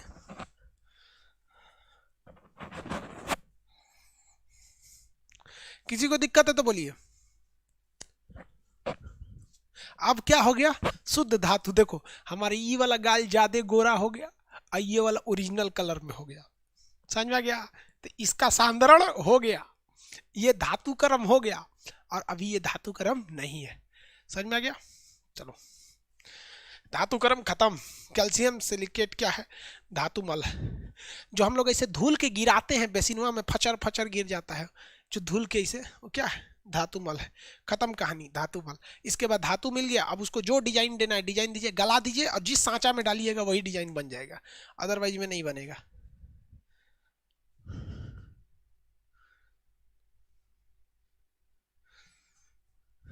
अरे बोका कहीं का, ये गमछा तोरा कांग्रेस वाला गमछा लग रहा है रे, ये बिहार का गमछा है तोरा। अरे बोका कहीं का, तू क्वेश्चन पूछा कर रहा है सर आपके पास ये कांग्रेस वाला गमछा है, अब साला गमछों में कांग्रेस और बीजेपी आने लगा क्या रे, तुरी करे तू लोग रद्द करेगा सब, मतलब ये बिहार का गमछा है रे भाई। हम लोग गर्मी उर्मी में जाते हैं लोग तो ऐसे रख के जाते हैं लोग, तो धूल उल ना पड़े, गमछों में एक डिजाइन बना दिया सब। अब इसके बाद आता है कुछ ऐसे अयस्क हैं जिन्हें आपको याद रखना है। अफसोस की बात यह है कि आपको याद रखना ही पड़ेगा, दूसरा कोई रास्ता नहीं। ये अफसोस की बात है। जैसे पानी का फॉर्मूला क्या होता है, H2O। अगर किसी को याद नहीं है तो आप बताओ भाई, आप किसी छोटे बच्चे को पढ़ा रहे हो, आप उसको H2O का फॉर्मूला बताइए, तो इसमें तो आप कुछ नहीं कर सकते। तो ये याद रखना पड़ेगा। जो कंसेप्ट वाली चीज़ है हम पूरी कोशिश करते हैं आपको अच्छे से समझा के कंसेप्ट याद दिला सके, लेकिन कुछ ऐसी चीज़ें हैं जो कंसेप्ट से नहीं आपको याद रखना पड़ेगा। जैसे कुछ अयस्क यहाँ हम दिखा देते हैं आपको कुछ अयस्क। जैसे एल्युमिनियम के अयस्क, किसके, एल्यूमिनियम के अयस्क हैं। एल्युमिनियम के अयस्क में क्या है भैया, बॉक्साइट है। एल्युमिनियम के अयस्क में क्या आ जाएंगे, बॉक्साइट आएंगे। एल्युमिनियम का सबसे मेन अयस्क क्या होता है भैया, बॉक्साइट। इसका फॉर्मूला याद रखिएगा, Al2O3 2H2O, Al2O3 2H2O। लेकिन अगर इसमें से आप दो की जगह एक ठो पानी कर देंगे, केवल सिंगल H2O कर देंगे, फॉर्मूला सेम रहेगा, तो ये क्या बन जाएगा, ये बन जाएगा आपका डायस्पोर। क्या बन जाएगा, डायस्पोर। और पूरी तरह से पानी हटा देंगे तो बन जाएगा कोरंडम। क्या बन जाएगा, कोरंडम। तो अल्मुनियम का सबसे प्रमुख अयस्क क्या होता है, बॉक्साइट होता है। बस Al2O3 याद रखेंगे, उसके बाद आगे बताते चलेंगे। किसी को कोई दिक्कत है तो बोलिए।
याद रहेगा ये आप लोग को। सॉरी बाबू, कॉल आ गया था बाबू, थोड़ा सा पटना से, बहुत जरूरी बात हो जाती है। अब तो क्लास खुलने वाला है ना।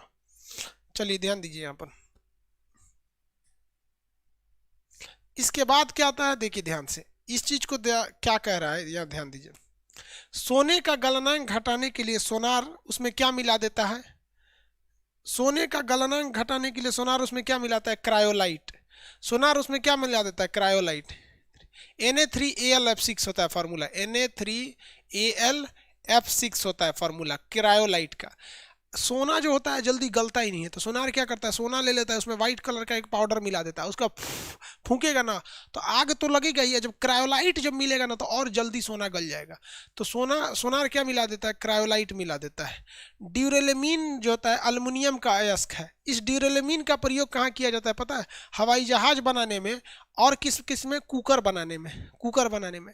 हवाई जहाज की जो परत होती है इतनी मोटी होती है, और अगर उसमें एक बूंद पारा गिरा दीजिएगा ना, पारा, तो वह पारा उस हवाई जहाज को छेदते हुए नीचे आ जाएगा। इसलिए आप कहीं पे भी हवाई जहाज में पारा यानी मरकरी नहीं ले जा सकते। मरकरी अल्मुनियम को छेद के नीचे आ जाता है, और मरकरी को जरा सा दाग नहीं आती है, जरा सा दाग नहीं आएगा, खरोच तक नहीं आएगा। एक बूंद मरकरी अगर जहाज के ऊपर गिराएंगे ना, तो एक धीरे धीरे धीरे एक समय आएगा वो छेद के नीचे आ जाएगा। इसलिए मरकरी अल्मुनियम के साथ अमलगम बना देता है, इसलिए उसे नहीं ले जाता। और अत्यधिक शुद्ध अल्मुनियम को हूप विधि द्वारा प्राप्त किया जाता है। किस विधि द्वारा? हूप विधि द्वारा। तो अल्मुनियम से कुछ क्वेश्चन पूछे जाएंगे, सुनिए ध्यान से। एल्युमिनियम से मेन पूछे जाने वाले क्वेश्चन कि मिठाइयों के ऊपर जो चांदी की परत लगाई जाती है, काजू कतली खरीदिएगा, मिठाई खरीदिएगा, तो उसमें देखिए चांदी की एक कागज की तरह परत होती है, वो क्या होती है? एल्युमिनियम की होती है। एल्युमिनियम जो होता है, इस पर जितना जंग लगता है, जंग का मतलब होता है रोस्ट यानी संक्षारण, तो अल्युमिनियम पर जितना ही जंग लगेगा उस ससुरा उतने ज़्यादा मजबूत हो जाएगा। इसलिए अल्युमिनियम की बाल्टी जितनी पुरानी होती है उतनी मजबूत हो जाती है, जबकि लोहे की पुरानी बाल्टी जो होती है वो जंग खाकर कमज़ोर हो जाती है, चूने लगती है। अल्युमिनियम आप उठा के पटक दीजिएगा अल्युमिनियम का, तो कमज़ोर होता है यार। तो अल्युमिनियम अपने जंग से अपनी रक्षा कर लेता है। हवाई जहाज और प्रेशर कुकर किसके बनाए गए रहते हैं? ड्यूरेलिमीन के, क्योंकि ये मजबूत होने के साथ साथ हल्के भी होते हैं। लेकिन अगर इसमें आप क्या डाल देंगे? पारा डाल देंगे, तो पारा उसको छेद के नीचे आ जाएगा। और ऐसा नहीं कि अभी डालेंगे तो अभी छेद देगा, उसको छेदने में 2-3 महीने लगेंगे। उसको छेदने में क्या लग जाएंगे? 2-3 महीने। लेकिन आपको क्या करना है? छेद के नीचे चलाएगा, और पारा को कोई परेशानी नहीं होगी इसमें। किसी को दिक्कत है बोलिए।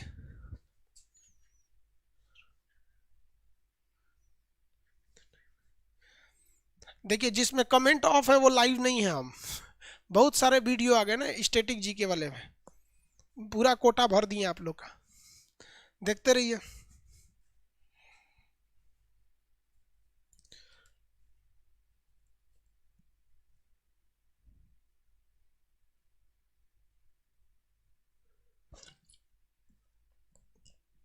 किसी को दिक्कत है वो पढ़ने में तो बोलो, समझ में नहीं आ रहा हो तो आप स्पष्ट बोलिए। आप अपने सवालों के अलावे कुछ जवाब मत दीजिए। एल्युमिनियम आप बना सकते हैं। एल्युमिनियम का सबसे मेन अयस्क होता है कौन सा भैया? Bauxite, Al2O3 2H2O। अगर एक पानी कम करेंगे, सिंगल H2O करेंगे तो डाइस्पोर हो जाएगा, पानी हटा देंगे तो कोरंडम हो जाएगा। सोना को गलाने के लिए किसका प्रयोग किया जाता है? क्रायोलाइट का।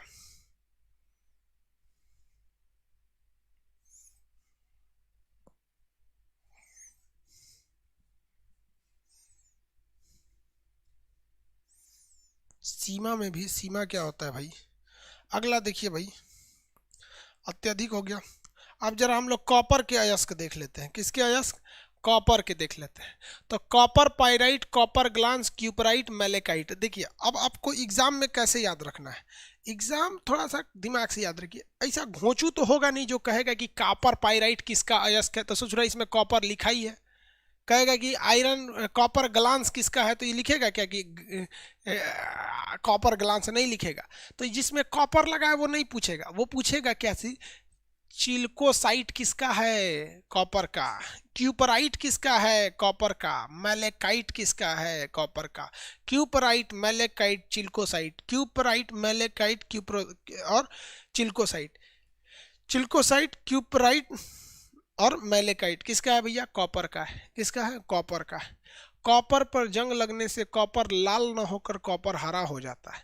कॉपर पर जंग लगने से कॉपर लाल न होकर कॉपर हरा हो जाता है, और लोहे पे जंग लगने से लोहा लाल हो जाता है।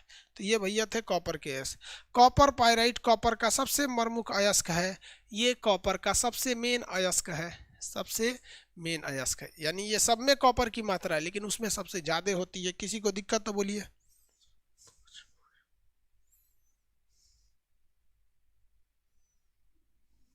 एगो कह रहा है कि सर एरोप्लेन में अगर थर्मामीटर टूट जाए तो आप जो जांच होता है ना इसे एरोप्लेन में, उसमें आप थर्मामीटर ले ही नहीं जा सकते, पहले ही पता कर लेगा। थर्मामीटर नहीं ले जा सकते आप।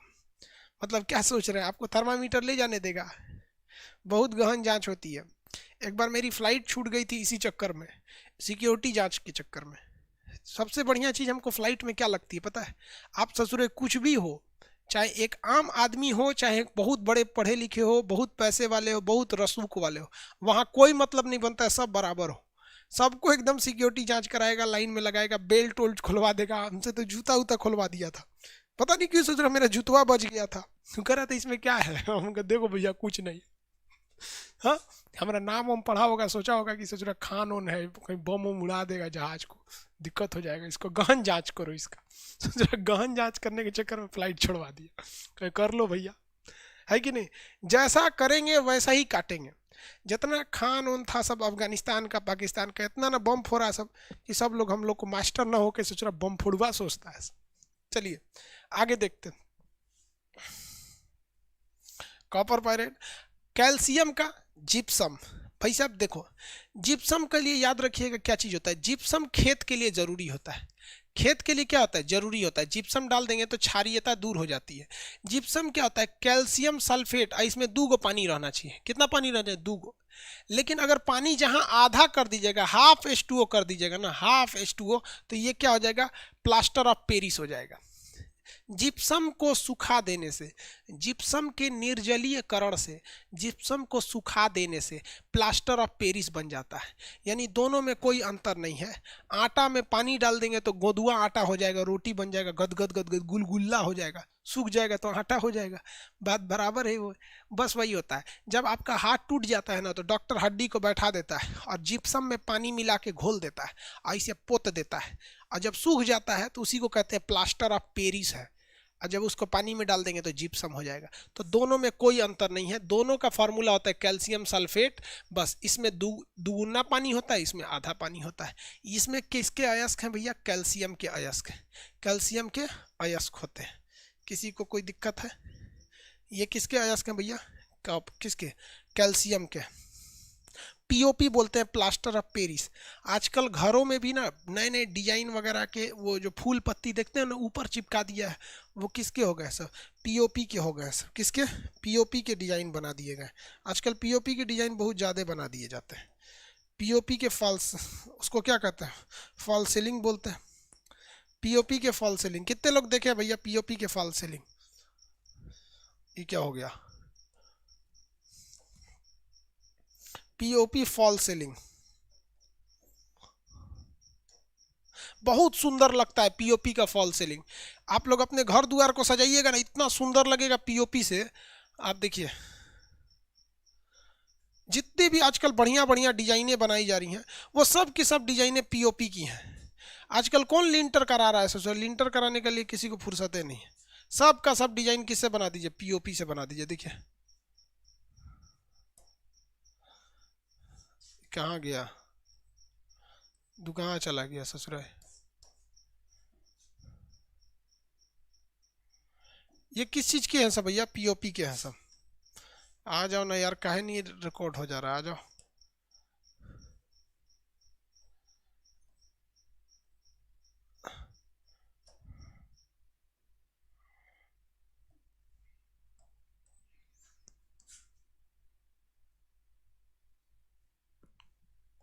चार को पटना जाएंगे, नहीं जी हम पटना नहीं जाएंगे चार को।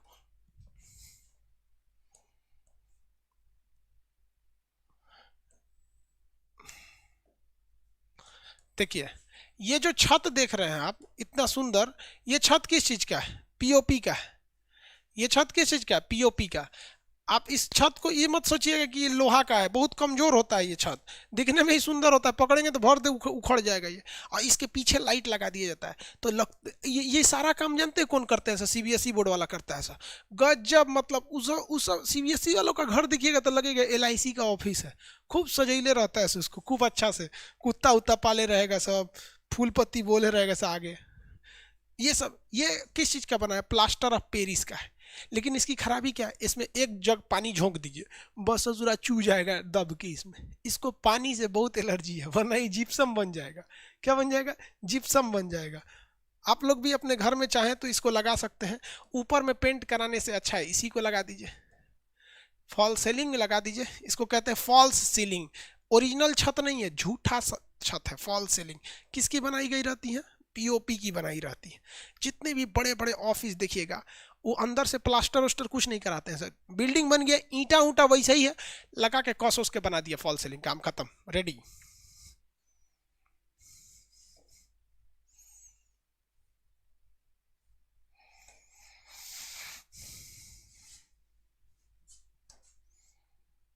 अरे यार वो कहाँ गया,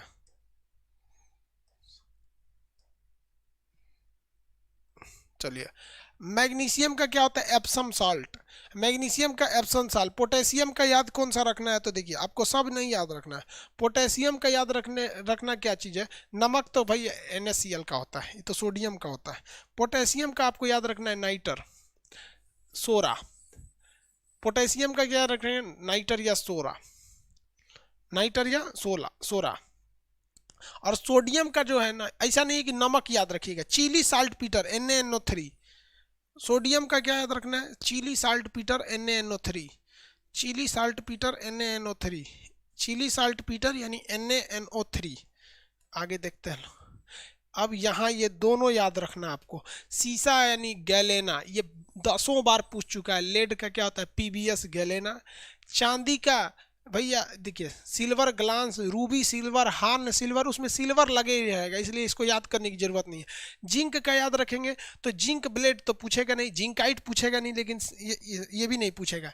देखिए अब जिंकाइट कहेगा तो यहीं से याद हो जाएगा जिंक का है, जिंक ब्लेड कहेगा तो यहीं से याद हो जाएगा जिंक का है, तो इस पर टाइम थोड़ी बर्बाद करना है। पारा का पूछेगा सीने बार, पारा का क्या पूछेगा, सीने बार। अब यहाँ देखिए लोहा का मैग्नेटाइट होता है, इससे लोहा नहीं मिलता है, मैग्नेट मिल जाता है। हेमेटाइट जो होता है ना, इससे लोहा मिलता है।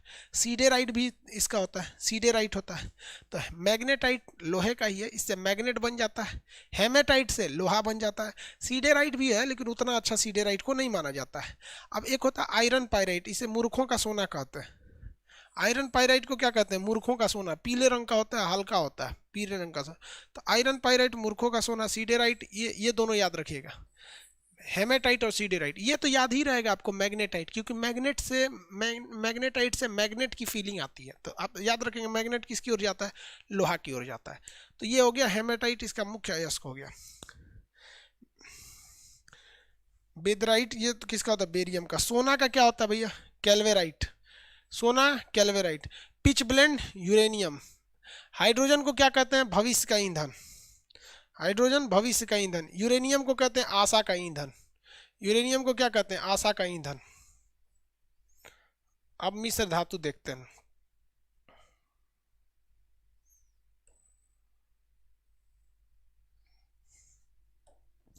ये चीजें हैं याद करने वाली, आपको याद ही करना पड़ेगा, उसका कोई शॉर्टकट ट्रिक नहीं है। अब जैसे मान के चलिए सीने बार किसका है, इसका हम कौन ट्रिक बताएंगे, कोई ट्रिक बताएंगे नहीं ना हो पाएगा। जो कंसेप्ट वाली चीज है तो हम तो नाच गा के सब बता देते हैं।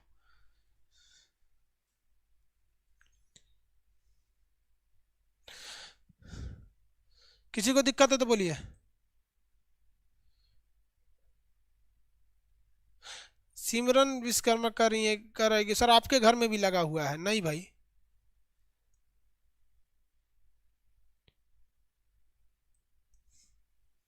हमारे घर ही सब नहीं लगा है।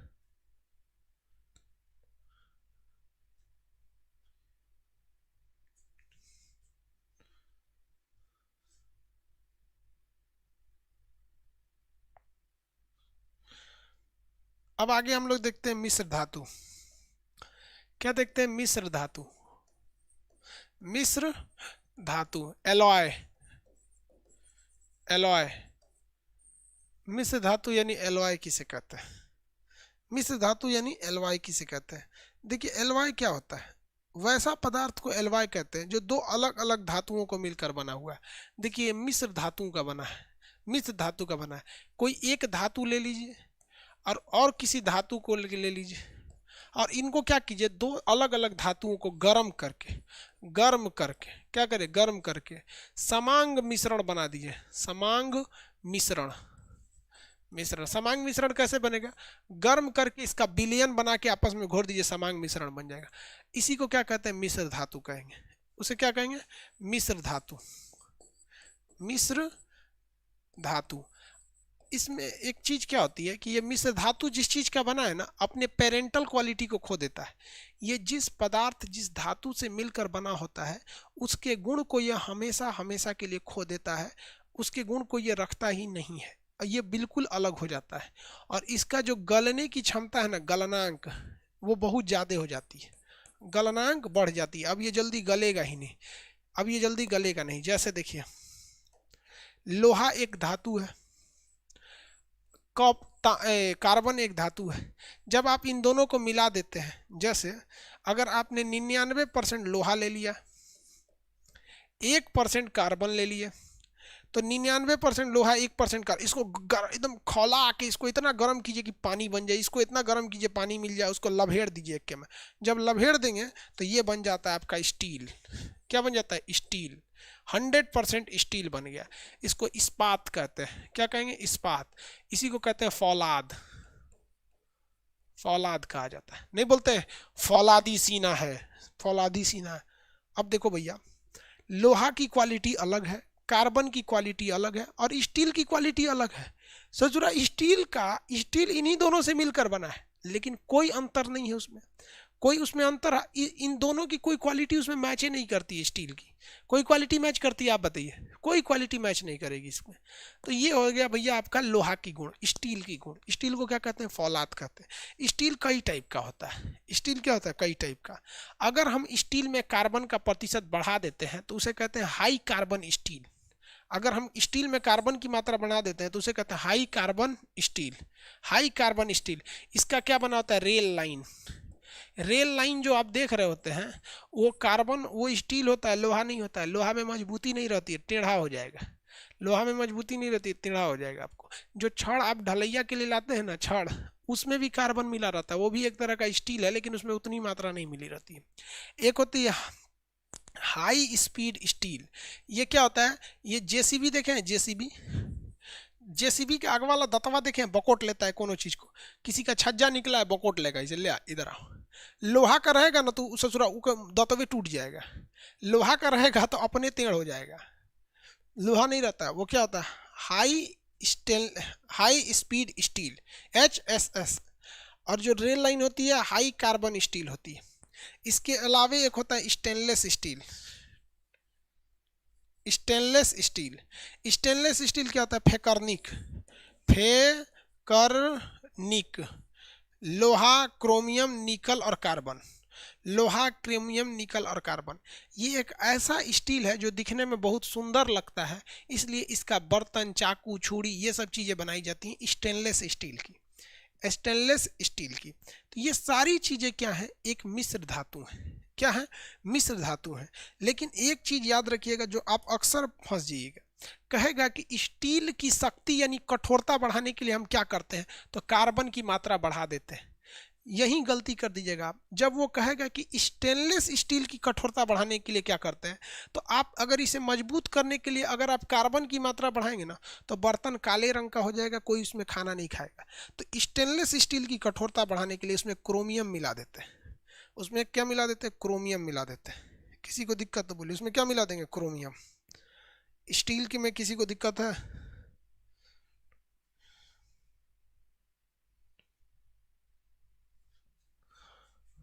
फौलाद की जगह क्या लिख दिए? सौलाद लिख दिए। अरे यार, उसको फौ बना लीजिए ना, फौलाद। उसको क्या कर लिया? फौलाद बना लिया।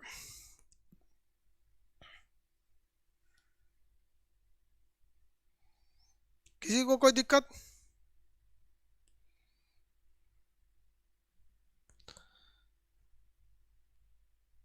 कोई दिक्कत नहीं ना?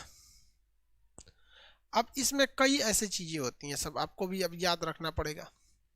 मिश्र धातुओं का गलनांक ज़्यादा या कम, बहुत ज़्यादा गलनांक होता है, वो जल्दी गलते नहीं है। क्या मिश्र धातु अपने अवयवी धातु, क्या ये मिश्र धातु अपने अवयवी धातुओं से मेल खाता है? नहीं मेल खाता है। स्टेनलेस स्टील की कठोरता क्रोमियम बढ़ाता है। अन्य प्रकार की स्टील की कठोरता बढ़ाने के लिए कार्बन मिलाया जाता है। जेसीबी का दांत या ये सब चीज़ें जो होती हैं, भारी मशीनें वगैरह होती हैं, वो किसकी बनी होती है? हाई स्पीड स्टील की बनी होती है। Rail line high carbon steel की बनी होती है। इसके अलावे एक होता है एलवाई स्टील। क्या होता है? एलवाई स्टील। एलॉय स्टील क्या होता है, ये सब इसमें गाड़ियों की इंजन बनाई जाती है। गाड़ियों का इंजन, गाड़ियों का जो गियर होता है, गाड़ियों का गियर वगैरह वो किसका होता है, एलॉय स्टील का बना होता है। गाड़ियों में गियर, इंजन के पार्ट, पिस्टन, लाइनर, ये सब किसके बनाए होते हैं, एलॉय स्टील के बनाए गए रहते हैं। तो ये स्टील का आपसे क्वेश्चन अगर आएगा तो बना देंगे आप लोग। आगे बढ़ जाए, किसी को दिक्कत है? फौलाद गलती से लिख दिए भाई साहब। देखो हमारे अंदर एक प्रॉब्लम है कि हम मात्रा गलती लिख देते हैं। ये बचपन में ही, अब समझो ये मेरे मेंटली प्रॉब्लम है एकदम। हमसे मात्रा जल्दी सही नहीं लिखा पाता। हमसे कोई बोलता है 65 लिखने के लिए 56 लिख देते हैं। तो ये थोड़ा सा गलती हो जाता है। बोलना चाहिए 1965 तो 1973 उत्तर कुछ और बोल देते हैं। तो इसमें थोड़ा सा समझिए भाई, मिस्टेक लिख देते हैं।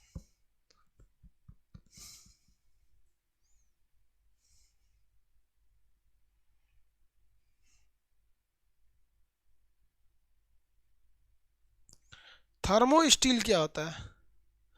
थर्मो स्टेट होता है, थर्मो स्टील नहीं होता है। थर्मो स्टेट उसे कहते हैं जिसका टेम्परेचर फिक्स रहता है, जैसे एक बोतल आता है ना पानी पीने वाला, वो सब थर्मो स्टेट का। देखिए अब आपको कुछ क्या करना पड़ेगा, याद रखना पड़ेगा जो आपसे एग्जाम में अक्सर पूछता है। आपको ये अगर आठों याद है तो आपका काम बन जाएगा। पीतल, इसे मुंज मेटल या ब्रॉन्ज कहते हैं, ब्रास कहते हैं। पीतल, पीतल वगैरह के बर्तन वगैरह आते हैं, ये इसमें क्या रहता है, कॉपर और जिंक का मिश्रण होता है। पीतल, कॉपर, जिंक। पीतल किसका होता है, कॉपर और जिंक का। जब इसी से मिलता जुलता एक कांसा होता है। क्या होता है, कांसा होता है। दुनिया में सबसे पहले क्या खोजा गया था आपको पता है? कांस्य युग में तांबा खोजा गया था। सबसे पहले क्या खोजा गया, तांबा। तांबा के बाद क्या खोजा गया था, कांसा। और कांसा के बाद खोजा गया था लोहा। तो कांसा में जो होता है ना, सेम चीज होता है। आपको कॉपर के अंदर केवल क्या मिला देना है, टीन मिला देना है। क्या मिला देना है, टीन मिला देना है। कॉपर में टीन मिलाएंगे तो कांसा बन जाएगा, कॉपर में जिंक मिलाएंगे तो क्या बन जाएगा, पीतल बन जाएगा। ये सबसे ज्यादा पूछता है जर्मन सिल्वर और रोल गोल्ड। देखिए जर्मन सिल्वर और रोल गोल्ड। जर्मन सिल्वर में सिल्वर होता ही नहीं, इसे शॉर्टकट में कुजनी कहते हैं। देखिए कुजनी। कॉपर, जिंक, निकल, इसमें सिल्वर होता ही नहीं है, कुजनी शॉर्टकट में कहते हैं। क्या कहेंगे, कुजनी। इसके अलावे ये भी पूछेगा रोल गोल्ड क्या होता है। तो देखिए रोल गोल्ड को झूठा सोना या नकली सोना कहते हैं। रोल गोल्ड को झूठा सोना या नकली सोना कहते हैं। इसे हम लोग नकली सोना कहते हैं, याद रखिएगा। इसमें क्या होता है, कॉपर में अल्युमिनियम मिला दीजिए, कॉपर में एल्यूमिनियम मिला दीजिए। लेकिन मूर्खों का सोना कहेगा तब वो आयरन पाइराइट हो जाएगा। मूर्खों का सोना कहेगा तो आयरन पॉइंट। गन मेटल, बंदूक वाली धातु। तो गन मेटल में क्या होता है भैया, कॉपर होता है, जिंक होता है और टीन होता है। देखिए ये दोनों का मिश्रण हो जाता है बंदूक। इन दोनों की क्वालिटी होती है, उसमें पीतल की भी होती है, कांसा की भी होती है। तो भैया दोनों की क्वालिटी के लिए क्या है, तो कॉपर दोनों में है तो इसे कॉमन कर दीजिए, जिंक और टीन कर दीजिए। जिंक और क्या कर दीजिए, टीन। तो ये गन मेटल हो जाता है। बंदूक जो होती है ना, अगर वो लोहा का बनाएंगे, 10 गोली मारेंगे नलिए झड़ जाएगा, गर्म होकर लाल हो जाएगा, पकड़ ले नहीं जाएगा वो। तो उसको अलग मेटल से बनाया जाता है जिससे कि वो गर्म नहीं हो पाता है। और अगर 4 गोली मार के इसे धाए धाए धाए और कमर में खोस लिए जाना है तो दाग हो जाएगा ईजा। कोई कहेगा कौन दाग दिया रे, तो कहिएगा कोई नहीं दागा, हम ही बंदूक मार रहे थे, उसके बाद खोस लिए, दगा गया मेरा। टाइप मेटल, जिसे मुद्रण धातु कहते हैं, ये भी क्वेश्चन पूछता है। टाइप मेटल, पहले टाइपिंग के लिए टाइपराइटर आता था, खटखट खटखट, वो उठ के इसे जाके कागज पे फट फट मारता था। अगर वो लोहा का बना देंगे ना तो कागज फाड़ देगा जाके, और हल्का रबड़ का बना देंगे तो उतरेगा ही नहीं। तो उसके लिए अलग आता था, उसमें PbSn टीन, PbSb टीन मिलाया जाता था। टाका, ये जो रांगा होता है वेल्डिंग करने वाला, उसमें SN और PB मिलाया जाता है। टाका में SN और PB। और इस्पात तो बता ही दिए, लोहा और कार्बन मिलाया जाता है। आपको इसमें ये 8 याद करने पड़ेंगे, क्योंकि इसका कोई शॉर्टकट तरीका ही नहीं है। इसका कोई शॉर्टकट तरीका नहीं है। यही शॉर्टकट तरीका है कि 8 में से लगभग लगभग जो 6 हैं या 5 हैं उसमें कॉपर है। शुरुआत में क्या है, कॉपर है। सब में क्या क्या है भैया, कॉपर है। याद कैसे रख सकते हैं कि अगर जिंक मिलाएंगे तो पीतल, टीन ये टीन मिला देंगे तो कांसा, और जिंक और टीन दोनों मिला देंगे तो आपका गन मेटल हो जाएगा। क्या हो जाएगा? गन मेटल हो जाएगा। एल्युमिनियम मिलाएंगे तो सोना हो जाएगा। कुजनी कहेंगे तो रोल जर्मन सिल्वर हो जाएगा। इसको याद करने के सिवा बाबू कोई ट्रिक नहीं है। समझ में आ रहा है?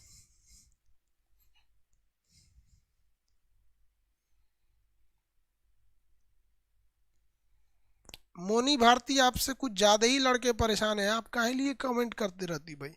मजबूरी में बंद करना पड़ेगा।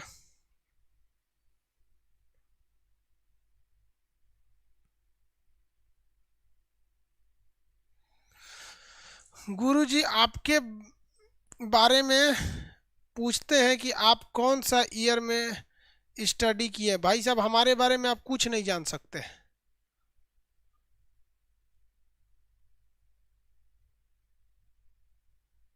ओमनाथ कुमार, कि आप कौन से ईयर में क्या किए हैं क्या नहीं किए हैं, हमारे बारे में आप कुछ नहीं जान सकते हैं। समझ में आ गया? पब्लिक डोमेन में जितनी जानकारी दी गई है मेरे बारे में, उसमें से 50% जानकारियां गलत है। जो लोग मेरा नाम एम से शुरू होता है, कोई मतलब नहीं। हमारे बारे में केवल दो जानकारी समझिए। हम एक हिंदुस्तानी हैं, ये मेरा धर्म है। टीचर है, मेरी जाति है। शिक्षा को इतना सस्ता बना देना है और इतना ज़रूरी बना देना है कि लोगों के लिए ऑक्सीजन और पानी जितना ज़रूरी है उतना शिक्षा हो जाए। ये मेरे जीवन का उद्देश्य है। जिस दिन ये उद्देश्य पूरा हो जाएगा, हम ये समाज, ये दुनिया छोड़ के चले जाएंगे। काम खत्म। दूसरा मेरा कोई उद्देश्य नहीं। हम एक इंसान नहीं, एक वर्किंग मशीन है। मेरा अपना कोई सपना नहीं, मेरी अपनी कोई ख्वाहिश नहीं, कुछ भी नहीं मेरा। बस इतना ही जानिए मेरे बारे में, इससे ज़्यादा कुछ नहीं। हम एक सपने को पूरा करने के लिए जी रहे हैं कि हर भारतीय एक शिक्षित हो, ताकि दुनिया में जब भारतीय जाए अपने अपने स्वाभिमान से जाने जाए। हम बस उस भारत को सोने की चिड़िया देखना चाहते हैं, और इसे बनाने के लिए केवल और केवल एक ही रास्ता है, शिक्षा। बस इतना ही जानिए, nothing more than that. Because हमारा अपना कोई खुद का सपना नहीं है। जिसका अपना सपना होता है उसे शौक होता है बताने में कि देखो हम ये किए थे, हम ये थे, मेरे पिताजी ये, मेरे माताजी ये। यार हमारा अपना कोई सपना नहीं है, इसलिए हम अपना नाम भी बताना नहीं चाहते हैं। हम ये चाहते हैं कि लोग मेरा नाम भूल जाए, किसी को मेरा नाम ना पता चले, लेकिन हाँ, मेरी भारत माँ का नाम पूरी दुनिया में रोशन होना चाहिए। ये मेरा सपना है। वरना कोई अपना नाम छुपाता है? सबको शौक होता है मेरा नाम हो, मेरा नाम हो, मेरा नाम हो, मेरे पिताजी ये, मेरी माता ये, मेरा घर यहाँ। हम कुछ बताते हैं? नहीं बताते। Because I don't have any personal dream. मेरा खुद का कोई सपना नहीं, खुद के कोई सपने नहीं। बस समझ में आ गया? आगे बढ़ते हैं, इसको याद कीजिएगा लोग।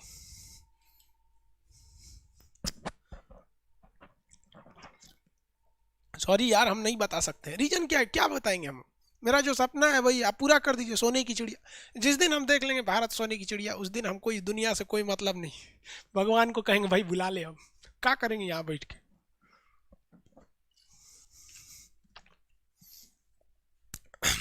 आगे आते हैं हम लोग। ये आपको मिश्र धातु हो गई। तो बाबू अयस्क और मिश्र धातु हाथ जोड़ के कहते हैं खुद से 2-4 बार प्रैक्टिस कीजिएगा, इसका कोई रास्ता नहीं। हम यहीं आपको 20 मिनट चिल्लाएंगे चिल्लाएंगे, यहीं याद हो जाएगा, लेकिन फिर भूलेगा। इसको एग्जाम बहुत करीब है, इसलिए जानबूझ के इसको लास्ट में पढ़ाएं, ताकि डेली डेली मेहनत करना है। कुछ नहीं करना है आपको। 2-2 अयस्क डेली याद रखना है, 2 सुबह 2 शाम। एक दिन में 4 होगा, 4 दिन में 16 खत्म, 16 गो में खत्म। आगे बढ़े।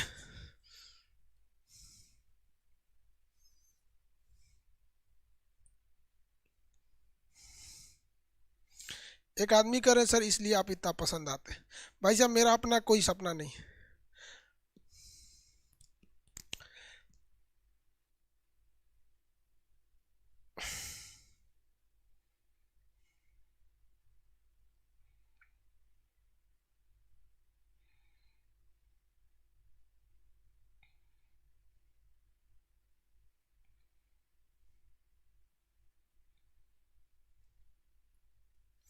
हम एक मिशन पे हैं। हम किस पे हैं? एक मिशन पे। जैसे रामकृष्ण मिशन थे ना, वैसे I am a mission. I am not a human, I am a working machine for my principal, my thoughts. Understand what I am saying? चलिए अब देखते हैं हम लोग कार्बनिक रसायन।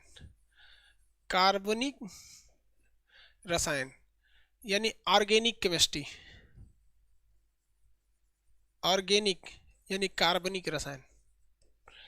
देखिए, स्टील बनाने के लिए सबसे महत्वपूर्ण विधि जो होती है वो बेसेमर प्रोसेस होता है। स्टील को ठंडा करने की क्रिया जो होती है एनिलीकरण कहलाती है।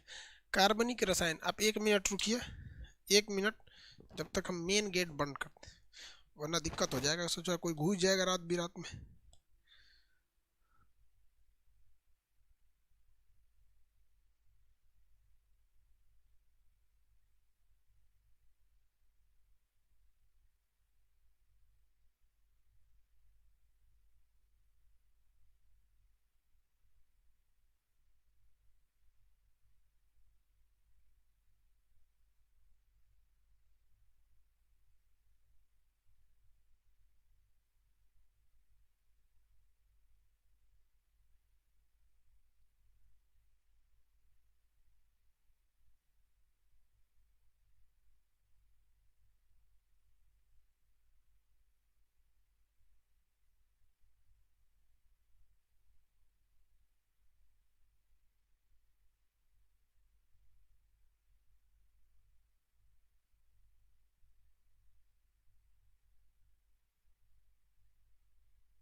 चलिए बाबू, थोड़ा कार्बनिक रसायन बता दे, क्या है कार्बनिक रसायन।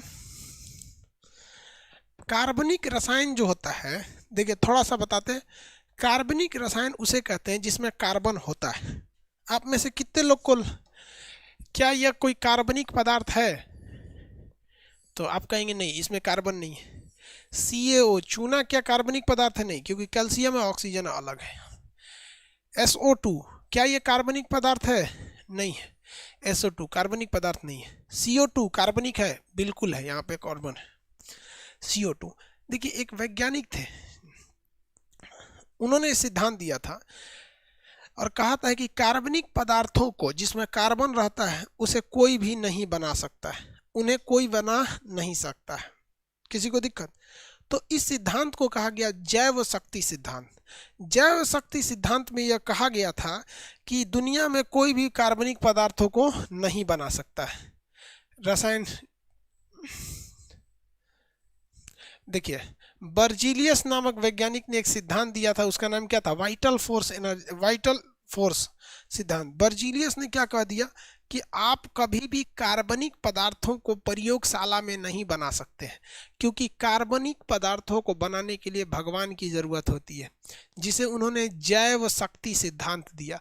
कहा कि दुनिया का कोई वैज्ञानिक जो है वो कार्बनिक पदार्थों को नहीं बना सकता है। लेकिन उन्हीं का चेला था जिसका नाम था ओहलर, उनका चेला का नाम था ओहलर। उसने एक चीज़ बनाया NH2, CONH2। इसी को हम लोग नॉर्मल भाषा में यूरिया कहते हैं।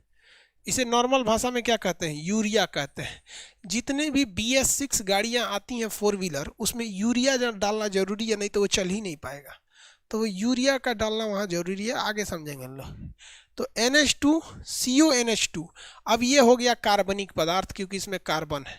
तो दुनिया का पहला कार्बनिक पदार्थ जिसे एक मानव ने तैयार किया था, उसे क्या, कौन सा था? यूरिया था।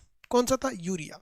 जबकि बर्जीलियस ने कहा था कि दुनिया में कोई भी व्यक्ति प्रयोगशाला में कोई भी कार्बनिक पदार्थ नहीं बना सकता है, क्योंकि कार्बनिक पदार्थों के बनने के पीछे भगवान का हाथ होता है। वाइटल एनर्जी फोर्स थ्योरी काम करती है।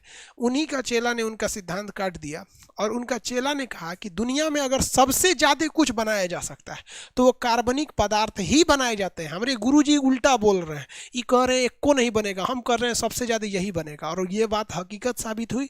जैव शक्ति सिद्धांत का खंडन हो गया और आज दुनिया में 4 लाख से भी ज़्यादा कार्बनिक पदार्थ पाए जा चुके हैं। 4 लाख से भी, आप आंख बंद करके कुछ भी उठा लीजिएगा तो कार्बनिक मिलने की संभावना 90%। तो जैव शक्ति, दुनिया का पहला कार्बनिक पदार्थ क्या था? यूरिया था। कार्बन में सबसे बड़ी खासियत क्या होती है? ये चेन बना लेता है। क्या करता है? चेन, एक से दूसरा, दूसरा से तीसरा, ये चेन बनाने की इसमें गुण पाई जाती है कार्बन के अंदर। कार्बन में ये गुण बहुत जरूरी होता है। कार्बन के कई ठो रूप होते हैं, कार्बन के कई अपरूप हैं। जैसे कार्बन के क्या है? कई अपरूप है। कार्बन का ही बना होता है आपका ग्रेफाइट, कार्बन का ही बना होता है आपका हीरा, कार्बन का ही होता है कोयला, और कार्बन का ही होता है फ्लोरीन। फ्लोरीन नहीं है, फुलरीन है। फ्लोरीन नहीं है भैया, फुलरीन है, ध्यान से रखिएगा। ये कोयला कहा जाता है। कार्बन का सबसे गंदा रूप यानी सबसे अशुद्ध रूप कौन सा है? तो सबसे अशुद्ध रूप कोयला होता है। कहेगा सबसे शुद्ध रूप कौन सा है? तो सबसे शुद्ध रूप हीरा होता है।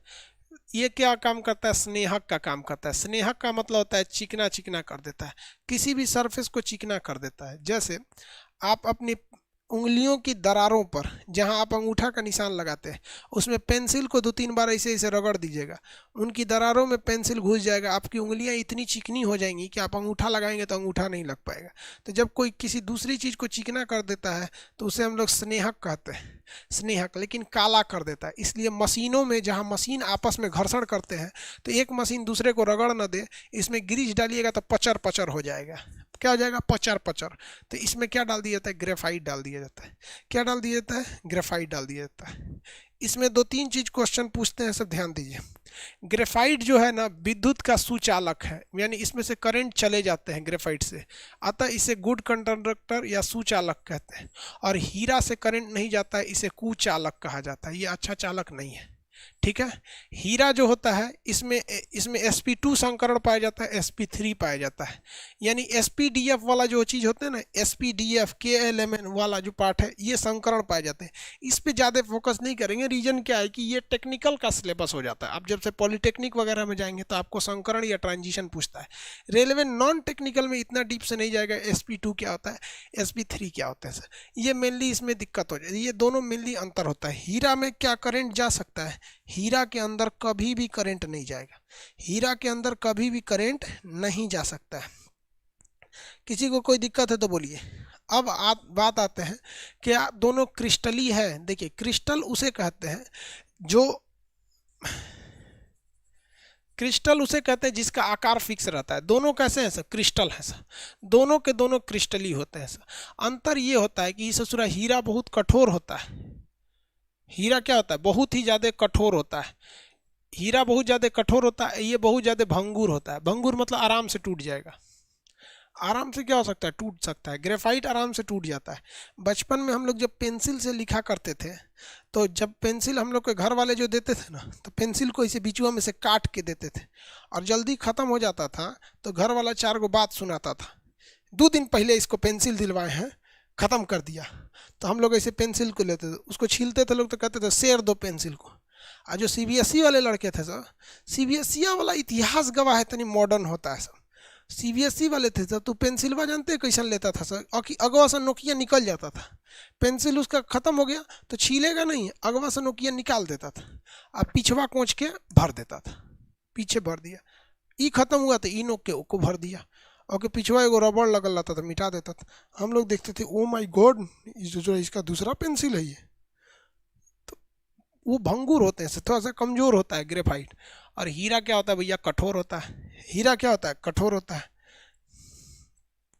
नकली हीरा किसे कहते हैं?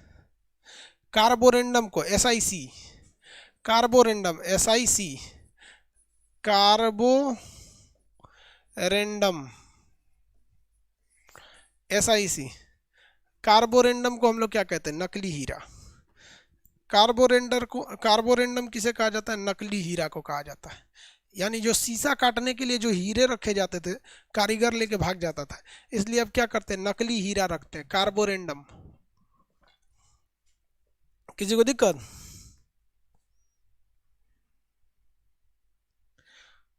सर भूख के कारण बेहोशी का हालत हो जा रहा है। ठीक है भैया, टाइम दे देते हैं खाना खाने के लिए, बस 2 मिनट और चीज बता देते हैं। तो देखिए, ये जो होते हैं इन्हें हम कहते हैं अपरूप, एलोट्रॉप। अपरूप जो होते हैं एलोट्रॉप, मतलब एक ही पदार्थ के कई रूप होते हैं, उन्हें एलोट्रॉप या अपरूप कहते हैं। क्या कहते हैं? अपरूप। अपरूप को ही हम कहते हैं अवतार। अवतार, जैसे विष्णु भगवान के ही अवतार थे कृष्ण जी, विष्णु भगवान के ही अवतार थे आपके राम जी। समझ में आ गया? लेकिन दोनों के स्वभाव में बहुत का अंतर था, बहुत का अंतर था। इसीलिए कृष्ण भगवान को कोई कभी भी आप नहीं सुने होंगे मर्यादा पुरुषोत्तम कहा जाता था। तनी वो हर रंग दिखा दिए अपना, बदमाशी से लेके छल कपट से लेके हर चीज। अरे कम कम छल कपट हुआ है महाभारत में? जानबूझ के सूरज डुबा देना, बादल में छुपा देना, कर्ण का कवच कुंडल उतरवा देना, रथ का पहिया घिंचवा देना, द्रोणाचार्य को युद्ध से हटवा देना, ये सब छले कपट तो था। लेकिन मर्यादा पुरुषोत्तम राम कहा जाता है। राम जी ने कभी कोई छल कपट नहीं किया।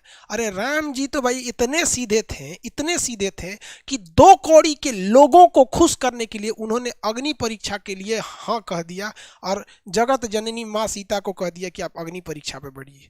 वरना राम जी को विश्वास था, सबको विश्वास था कि लंका में रावण ने सीता माँ को छुआ तक नहीं। और ये भी श्राप भी था कि अगर रावण को लंका में रावण अगर सीता को गलत नजर से टच करता तो भस्म हो जाता। लेकिन 2 कौड़ी के लोगों को खुश करने के लिए राम जी ने अपनी पत्नी को मजबूर होकर अग्नि परीक्षा पे बैठा दिया। नतीजा क्या हुआ? 2 बच्चों को छोड़कर पृथ्वी में समाधि ले ली और वहीं से पूरा वंश सरयू नदी में समा गया।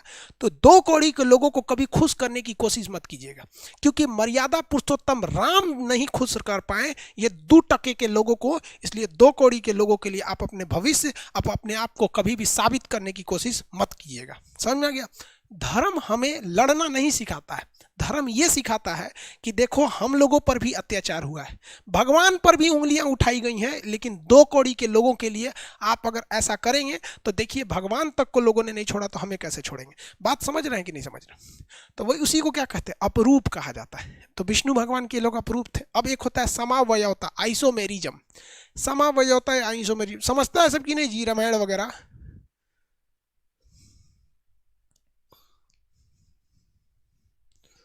नहीं समझे आप लोग रामायण नहीं पढ़े हैं। हम लोग तो हरि कीर्तन वगैरह में सब गए हैं लोग, जागरण में 2 2 दिन तक पैसा मिलता था। हम लोग बचपन में हम लोग जागरण में गए हैं। चाहे आप बुद्ध धर्म के बारे में पूछिए, महाभारत हो जाए, रामायण हो गए, बुद्ध चरित हो गए, या रश्मि रथी हो गया, बड़ी बड़ी हम लोग कांड किए लोग यार। आजकल के लड़का को सिलेबस ख़त्म नहीं हो रहा है। हम लोग सिलेबस के बाद उर्दू पढ़ते थे, अरबी पढ़ते थे, संस्कृत, ड्राइंग, रामायण, हरि कीर्तन, भजन वगैरह सब याद रखना। बचपन में भजन बड़ी, कौन भजन होता था सुबह सुबह बजता था, ओम त्र्यंबकम यजामहि सुगंधिम पुष्टिवर्धनम उर्वारुकमेव बंदनाम मृत्योर्मोक्ष मातृताम। सोचा बचपन में ये सब हम लोग सीखे हैं लोग। अब सोचा केमिस्ट्री पढ़ो, इसमें से ये इसका दूसरे दुनिया है, ग्रेफाइट, हीरा, SiC, इसमें कुछ है ये नहीं है वो अलगे दुनिया था, ये अलगे दुनिया है। क्या कहेंगे यार महाभारत पूरा जानते हैं हम। ये बात चैलेंज लगा के रख सकते हैं कि महाभारत का हम एक एक चीज जानते हैं, एक एक चीज। हाँ, लेकिन हाँ कुछ उतना, जैसे एक तो होता है ना कि अब एकदम खखोर के निकालिएगा तो थोड़ा सा दिक्कत होने लगा, लेकिन A to Z महाभारत जानते हैं, चाहे रामायण हो गया, महाभारत हो गया। ऐसे बता रहा है, चल छोड़ो यार वो सब चीज, तू लोग को कुछ कुछ बुरा मान जाता है सब। हम क्या बोले, हम कुछ कुछ के चक्कर में हम कभी नहीं पढ़ते हैं, क्योंकि हमने राम जी से सीखा है। कुछ कुछ के चक्कर में पढ़ेंगे ना तो बहुत कुछ लॉस हो जाएगा। आगे बढ़े।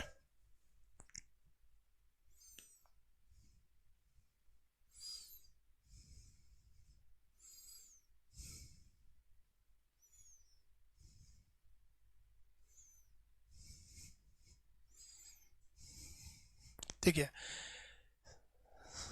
समा वयवता, आइसोमेरिज्म,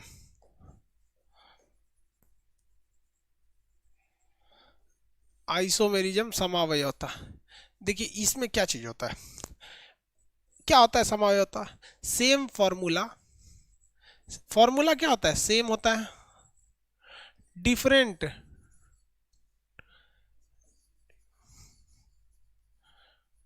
डिफरेंट स्ट्रक्चर। सोच रहा बचपन में एगो इमला बोला जाता था, डिक्टेशन, बोलो, डंकी, मंकी, एलिफेंट, ओह में गलती हो जाता था, सोच रहा बहुत पिटाता था आदमी बचपन में सोच रहा इमला बोलो। देखिए हम ब्यूटेन लिखते हैं, क्या लिखते हैं, ब्यूटेन, ब्यूटेन इसका फॉर्मूला होता है C4H10, C4H10, ये ब्यूटेन का फॉर्मूला है। इसको स्ट्रक्चर कैसे बनता है, इस तरह से देखिए, कार्बन को 4 चाहिए, इसको 3 ठो दे देते, देखिए इस कार्बन को 4 मिल गया है, देखिए सारे कार्बन को 4 4 बॉन्ड मिले हुए हैं। आप गिन लीजिए कोई ऐसा कार्बन है जिसको 4 ठो बॉन्ड नहीं मिला हुआ, हर एक कार्बन को 4 चाहिए, 4 दे दिए हैं, हाइड्रोजन को 1 चाहिए, 1 दे दिए हैं। ये है फॉर्मूला, ये है स्ट्रक्चर, एक है फॉर्मूला, एक है स्ट्रक्चर, एक है फॉर्मूला, एक है स्ट्रक्चर। जबकि अगर आप इसका एक दूसरा होता है जिसे कहते हैं आइसोब्यूटेन, आइसोब्यूटेन, आइसोब्यूटेन का भी फॉर्मूला होता है C4H10, इसका भी फॉर्मूला सेम होता है, लेकिन इसका स्ट्रक्चर अलग होता है, इसका स्ट्रक्चर क्या होता है, अलग होता है। देखिए यहाँ देख लीजिए, इसका स्ट्रक्चर अलग होगा, ये कार्बन को 4 चाहिए था, देखिए 4 दे दिए, 4 बॉन्ड हो गया, इसको भी 4 दे देते हैं, हाइड्रोजन।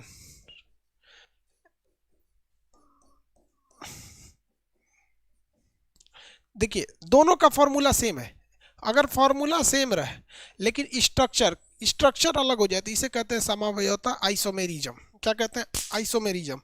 किसी को दिक्कत नहीं आइसोमेरिज्म में, आइसोमेरिज्म में किसी को दिक्कत,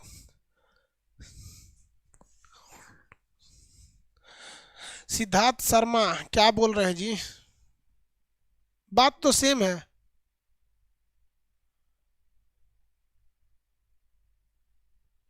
रामायण और महाभारत का बैच स्टार्ट कर दे, कब टाइम मिलेगा तो बता देंगे।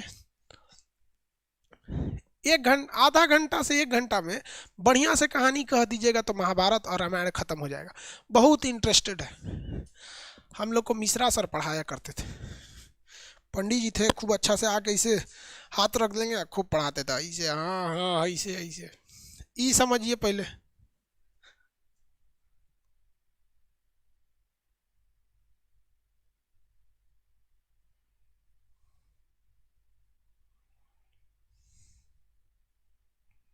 समझ में आ गया।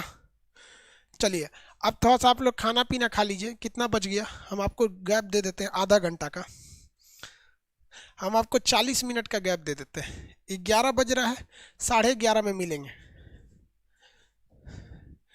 11:30, 11:30 पे मिलेंगे, किसी को दिक्कत, 11:30 पे मिलेंगे।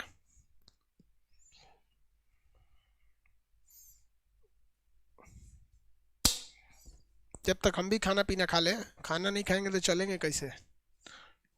ओके 11:30।